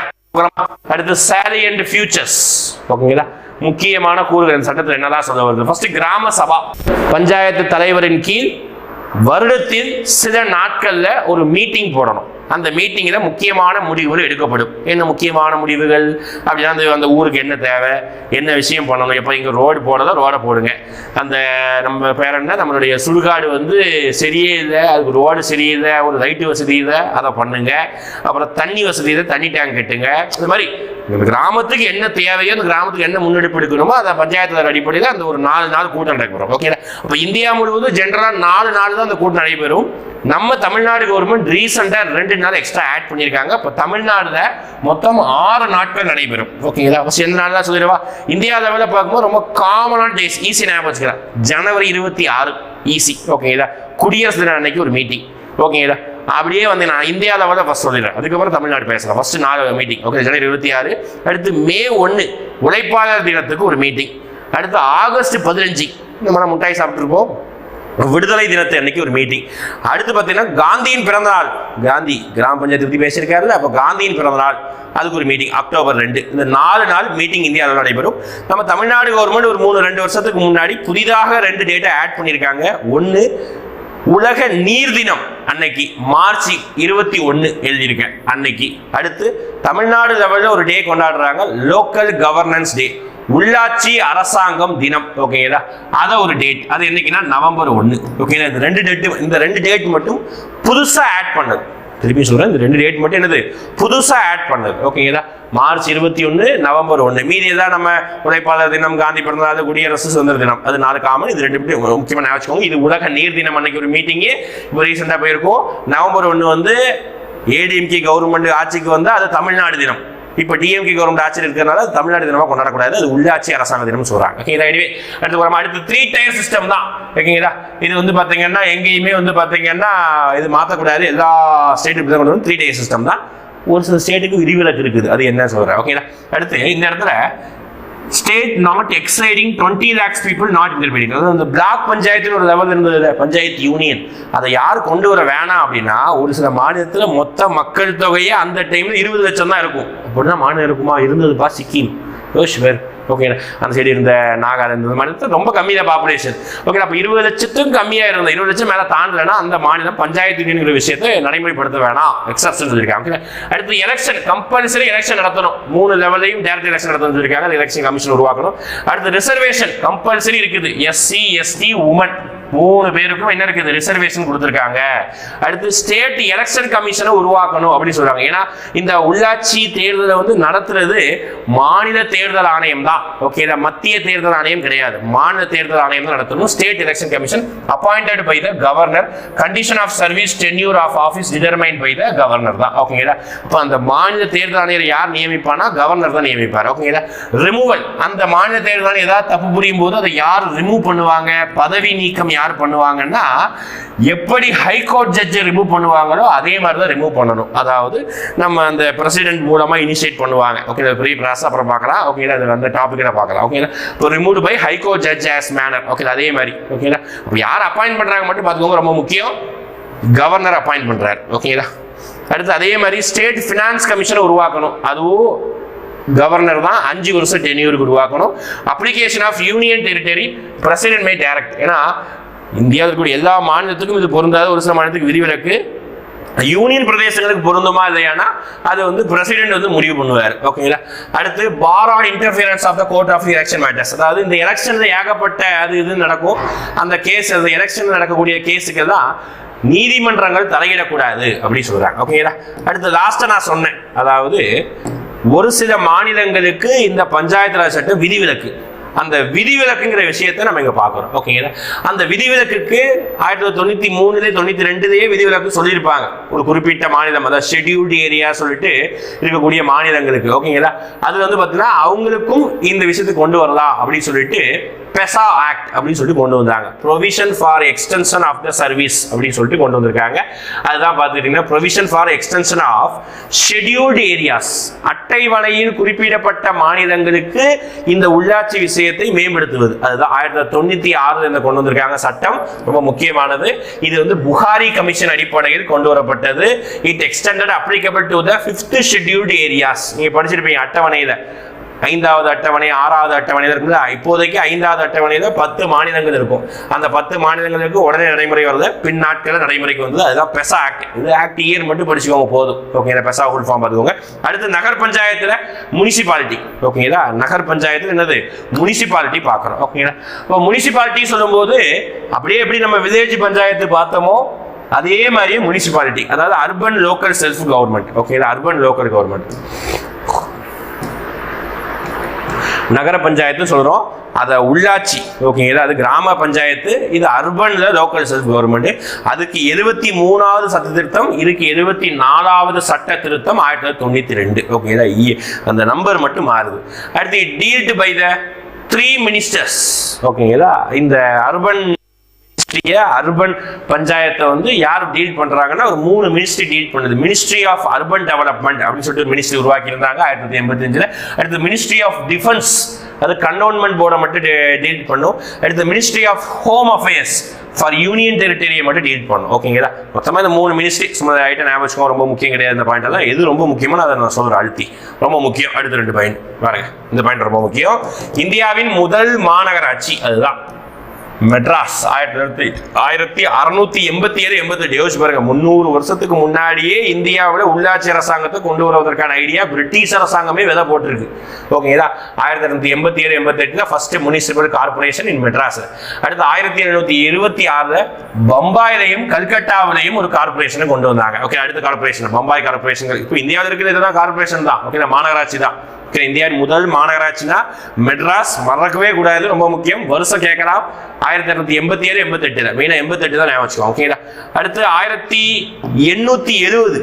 ஓகேங்களா? 1870 லார்ட் மேயோ பிரபு அப்படி சொல்லுவாங்க. மேயோ பிரபு என்ன பண்ணியிருக்காருன்னா, உள்ளாட்சி அரசாங்கத்தோடைய நிதி பகிர்வு வந்துக்குன்னு சொல்லிட்டு ஒரு தீர்மானத்தை கொண்டு வந்திருக்காரு, ரிசர்வேஷன் கொண்டு வந்திருப்பாரு. அதுதான் Lord Mayo reservation on financial decentralisation. ஓகேங்களா? அந்த நிதி அதிகாரத்தை பரவலாக்கம் செய்யணும் அப்படின்னு சொல்லிட்டு 1870 வந்து கொண்டு வந்திருக்காங்க. அடுத்து 1882 லார்ட் ரிப்பன் ரிசர்வேஷன் அப்படி சொல்றாங்க. ஓகேங்களா? ரிப்பன் பிரபுவுடைய கொள்கை இதுதான் ரொம்ப ரொம்ப முக்கியம். நம்ம இந்தியன் கவர்மெண்ட் வந்து லோக்கல் செல்ஸ் கவர்மெண்ட்டை கொண்டு வரணுங்கிற விஷயத்துக்கு வேலிடான ஆர்குமெண்ட் பாயிண்ட் பேசுறதுக்கு அந்த பாயிண்ட் ரொம்ப யூஸ்ஃபுல்லா இருக்கும். அது 1882 ரிப்பன் பிரபு ரொம்ப ஃபேமஸான நபர். நம்ம தென் சவுத் இந்தியாவெல்லாம் சொல்லுவாங்க ரிப்பன் எங்கிறது அப்பன் அப்படின்னே சொல்லுவாங்க. இந்த அளவுக்கு ரிப்பன் பிரபு நல்ல மனசனா இருந்திருப்பாரு. லார்ட் ரிப்பன் ரிசல்யூஷன் இவங்க என்ன கொண்டு வந்திருக்காரு? இவர் தான் father of local self government. யோசிச்சு பாருங்க. ஓகேதா? அதாவது உள்ளாட்சி அரசாங்கத்தின் தந்தை என்று அழைக்கப்படுபவர் ரிப்பன் பிரபு. இவர் தான் வந்து பாத்தீங்கன்னா உள்ளாட்சி அரசாங்கத்துக்கு இவர் கொண்டு வந்த ரெசல்யூஷன் தான் மேக்னா கார்ட்டா, அப்படின்னா தமிழ்ல மகாசாசனம் அப்படின்னு சொல்றாங்க. ஓகே, இந்த தமிழ் என்ன சொல்றாங்க? மகாசாசனம் அப்படின்னு சொல்றாங்க. மேக்னா கார்ட்டா மகாசாசனம். ஓகேங்களா? அடுத்து 1907 ராயல் கமிஷன் ஆன் டீசென்ட்ரலைசேஷன். ஓகேங்களா? இது வந்து பாத்தீங்கன்னா நிர்வாக விஷயத்துக்காக கொண்டு வந்தாங்க. ராயல் கமிஷன் இயர் மட்டும் பார்த்துக்கோங்க. அடுத்து 1924 கண்டோன்மெண்ட் ஆக்ட். அதாவது பிரிட்டிஷ் காலத்துல மிலிட்டரிக்காக கொண்டு வரப்பட்டது அந்த கண்டோன்மெண்ட் விஷயம். அது 1924 ஒரு சட்டம் கொண்டு வந்திருப்பாங்க. நம்ம இந்தியன் கவர்மெண்ட் புதுசா வந்ததுக்கு அப்புறம் இன்னொரு சட்டம் கொண்டு வந்திருப்பாங்க. அதுதான் நமக்கு முக்கியம். அடுத்து 1935 government of India act made local self government as a provincial subject. ரெண்டு சப்ஜெக்ட் வச்சிருப்பாங்க, ப்ரொவின்சியல் சப்ஜெக்ட், டிரான்ஸ்ஃபர்டு சப்ஜெக்ட் அப்படி கொடுத்திருப்பாங்க. அது இந்த இடத்துல வச்சிருக்காங்க. இது ஓரளவுக்கு முக்கியம் இல்லை. இந்த பாயிண்ட் ரொம்ப முக்கியம். சரியா? அந்த ரிப்பன் பிரபு கொண்டு வந்த ரெசல்யூஷன் ரொம்ப முக்கியம். அவர் தான் மேக்னா கார்ட்டா மகாசாசனம், அவர் தான் தந்தை என்றது ரொம்ப முக்கியம். பார்த்துக்கோங்க. அடுத்த பாயிண்ட், இந்த பாயிண்ட் ரொம்ப ரொம்ப முக்கியம். எப்படி பஞ்சாயத்து ராஜ் எந்த டேட் என்ஃபோர்ஸ் ஆனது, எந்த பகுதியை தான் ஆட் பண்ணதோ அதே மாதிரி 74ஆம் சட்ட திருத்தம் game into force on June 1, 1993. 9A எந்த பகுதியை ஆட் பண்ணனா 9Aங்கிற பகுதியை ஆட் பண்ணது 12வது அட்டவணையை சேர்த்து இருக்குது. அங்க 29 மேட்டர் பார்த்தோமா, 29 அதிகாரங்கள் வழங்கப்பட்டது. எதுல? 11வது அட்டவணையில. இங்க 12வது அட்டவணையில 18 அதிகாரங்கள் இன்க்ளூட் ஆயிருக்கு. ஓகேங்களா? 243W. ஓகேங்களா? கடைசி ஆர்டிகல் 243P 243ZG வரைக்கும் இந்த ஆர்டிகலை பேசுறாங்க. ஓகேங்களா? 243P இருந்து ZG, அங்க வந்து 243 இருந்து 243O. ஓகேங்களா? ABCD அப்படியே O வரைக்கும் வரும். கேப்ஸ் தான் எழுதணும். சரிங்களா? இங்க P இருந்து அடுத்து P QRSTUVWXYZ Z வரைக்கும் ஆரம்பிச்சு திருப்பியும் ABCD அப்படி ஆரம்பிக்கும். ஓகேங்களா? அது ZA ZB ZG அது மாதிரி ஆரம்பிக்குது. அடுத்து நகர் பஞ்சாயத்தோடைய முக்கிய கூறுகள் சேலண்ட் ப்ரொவிஷன்ஸ். இங்கேயும் 3 டயர் தான். எப்படி வில்லேஜ் பஞ்சாயத்து 3 டயரோ அதே மாதிரி இங்கேயும் 3 டயர் தான், 3 டைப்ஸ். ஆக்சுவலா கீழே இருந்து மேல வந்துருக்கணும். நகர் பஞ்சாயத்து, அடுத்து முனிசிபல் கவுன்சில், அடுத்து முனிசிபல் கார்பரேஷன், நகராட்சி மாநகராட்சி. ஓகேங்களா? all members are directly elected by people. எல்லா 3 இடத்துல இருக்கக்கூடிய மெம்பர்ஸ் எல்லாமே நேரடி தேர்தல் தான். திருப்பி சொல்லிட்டு நேரடி தேர்தல் தான். இந்த தேர்தல் வைக்கிறது மாநில தேர்தல் ஆணையம் தான் நடத்துவாங்க. அடுத்து வார்டு கமிட்டி அப்படி ஒரு கமிட்டி கொண்டு வந்தாங்க. அதுல 3 lakhs அதாவது 3 லட்சம் அதுக்கு மேல பீப்புள் இருந்தா அதெல்லாம் வார்டு கமிட்டி கொண்டு வந்தாங்க. ரிசர்வேஷன் இங்கேயும் ரிசர்வேஷன் இருக்குது. SC ST உமனுக்கு ரிசர்வேஷன் இருக்குது. டியூரேஷன் இதுவும் 5 வருடங்கள் தான் டியூரேஷன். ஓகேங்களா? அடுத்து types of local self government அப்படி கொடுத்தாங்க. லாஸ்ட் முடிய போகுது. ஓகேங்களா? அதாவது லோக்கல் செல்ஃப் கவர்மெண்ட் உடைய டைப் என்ன வகைகள்ல லோக்கல் செல்ஃப் கவர்மெண்ட் இருக்குது. 1 முனிசிபல் கார்பரேஷன், அடுத்து முனிசிபாலிட்டி நகராட்சி, அடுத்து நோட்டிஃபைடு ஏரியா கமிட்டி. அதாவது இண்டஸ்ட்ரீஸ் எந்த ஏரியால இண்டஸ்ட்ரீஸ் அதிகமா இருக்கோ அந்த ஏரியாவை NAC எப்படி சொல்லுவாங்க, நோட்டிஃபைடு ஏரியா கமிட்டி சொல்லுவாங்க. அடுத்து எந்த ஏரியாவில் வந்து மக்கள் ரொம்ப நெருக்கமா இருக்கோ அதை டவுன் ஏரியா கமிட்டி சொல்லுவாங்க. அடுத்து டிஃபென்ஸ் ரிலேட்டடா ஏதாவது ஒரு பகுதி இருந்ததுன்னா அதை கண்டோன்மெண்ட் போர்டு அப்படின்னு சொல்லுவாங்க. டிஃபென்ஸ் ரிலேட்டடா அல்லது ஸ்ட்ராட்டஜிக் ரிலேட்டடா ரொம்ப பாதுகாப்பு கருதி ஒரு இடம் இருக்குது, அந்த மாதிரி இடங்கள்லாம் கண்டோன்மெண்ட் சொல்லுவாங்க. நிறைய இடத்துல பார்த்துருப்பீங்க, ஒரு சில ஏரியாக்கள் இருக்கும். ஓகே, கண்டோன்மெண்ட் பகுதின்னு சொல்லுவாங்க. ரொம்ப செக்யூரிட்டியா இருக்கும், ஆர்மி மெம்பர்லாம் வந்து நிறைய பாதுகாப்போடு இருப்பாங்க.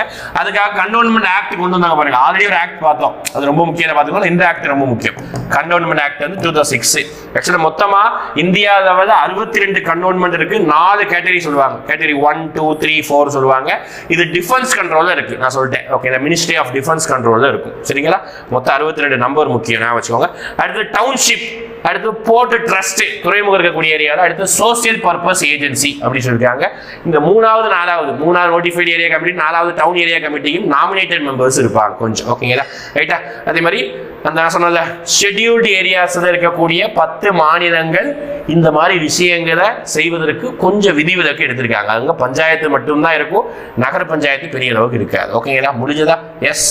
அதோட என்ன முடிஞ்சது? நோட்ஸ் படி நம்ம டாபிக் வைஸ் எல்லாமே முடிச்சிட்டோம். நகர பஞ்சாயத்து, பஞ்சாயத்து ராஜி, அது என்ன ப்ரொவிஷன் இருக்கு, என்ன சட்டம், என்ன மேட்டர்ஸ் உருவாக்குறாங்க பார்த்துட்டோம்.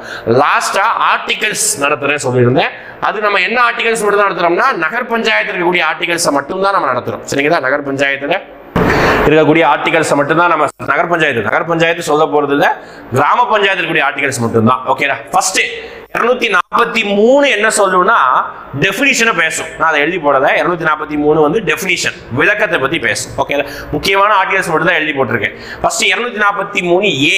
ஓகே, இந்த மாதிரி கேபிட்டல் லெட்டர்ல தான் ஆர்டிகல்ஸ் எழுதணும். ஓகே, ஏ. ஓகே, கேபிட்டல் லெட்டர் தான் எழுதணும், அதுதான் கரெக்ட். ஸ்மால் லெட்டர் எழுதணும், அதோட அர்த்தம் வேற. கேப்ஸ் எழுதணும், அதோட அர்த்தம் வேற. ஓகே, அப்ப 243A எதை பத்தி பேசுனா கிராம சபா. கிராம சபானா என்ன, அதுல யாரெல்லாம் மெம்பர்ஸ், எத்தனை டேஸ், ஞாபகம் இருக்கா? தமிழ்நாட்டில் 6 டேஸ் நடத்துறாங்க சொன்னீங்கல்ல, அது. ஓகேடா? அடுத்து 243D அப்படின்னா இடஒதுக்கீடை பத்தி பேசுது. ஓகே, 243D எதை பத்தி பேசுது? இடஒதுக்கீடை பத்தி பேசுது. ரிசர்வேஷன், எஸ்சி எஸ்டிக்கு உமனுக்கு ரிசர்வேஷன் இருக்குது, எவ்வளவு சதவீதம் எந்தெந்த பகுதியில் எப்படி கொடுக்கணுங்கிறத. அப்ப டிக்கு ரிசர்வேஷன். அப்ப எப்படி சார் ஷார்ட்கட் ஞாபகம்? டினா டிஸ்ட்ரிபியூஷன், டிவைட் ஆகுது, பிரியுது. ரிசர்வேஷன்னா பிரியும்ல, அப்ப டி ஃபார் பிரியுது ஞாபகம், ரிசர்வேஷன். அடுத்து 243F. அப்ப அங்க இருக்கக்கூடிய பஞ்சாயத்து தலைவரோ வார்டு மெம்பரோ ஏதாவது ஒரு மெம்பரோ மேயரோ தகுதி நீக்கம் செய்வதற்கான ஆர்டிகல் பத்தி பேசுனதுதான் 243F. ஓகேங்களா? அப்போ ஃப்ராடு பண்ணா தகுதி நீக்கம், F ஆர் ஃப்ராடு, தகுதி நீக்கம். ஞாபகம் வச்சுக்கோங்க, ஷார்ட்கட், வேற எதுவும் கிடையாது, தப்பா நினைச்சுக்கிறாங்க. ஓகேங்களா? தகுதி நீக்கம். அடுத்து 243I. ஓகேங்களா?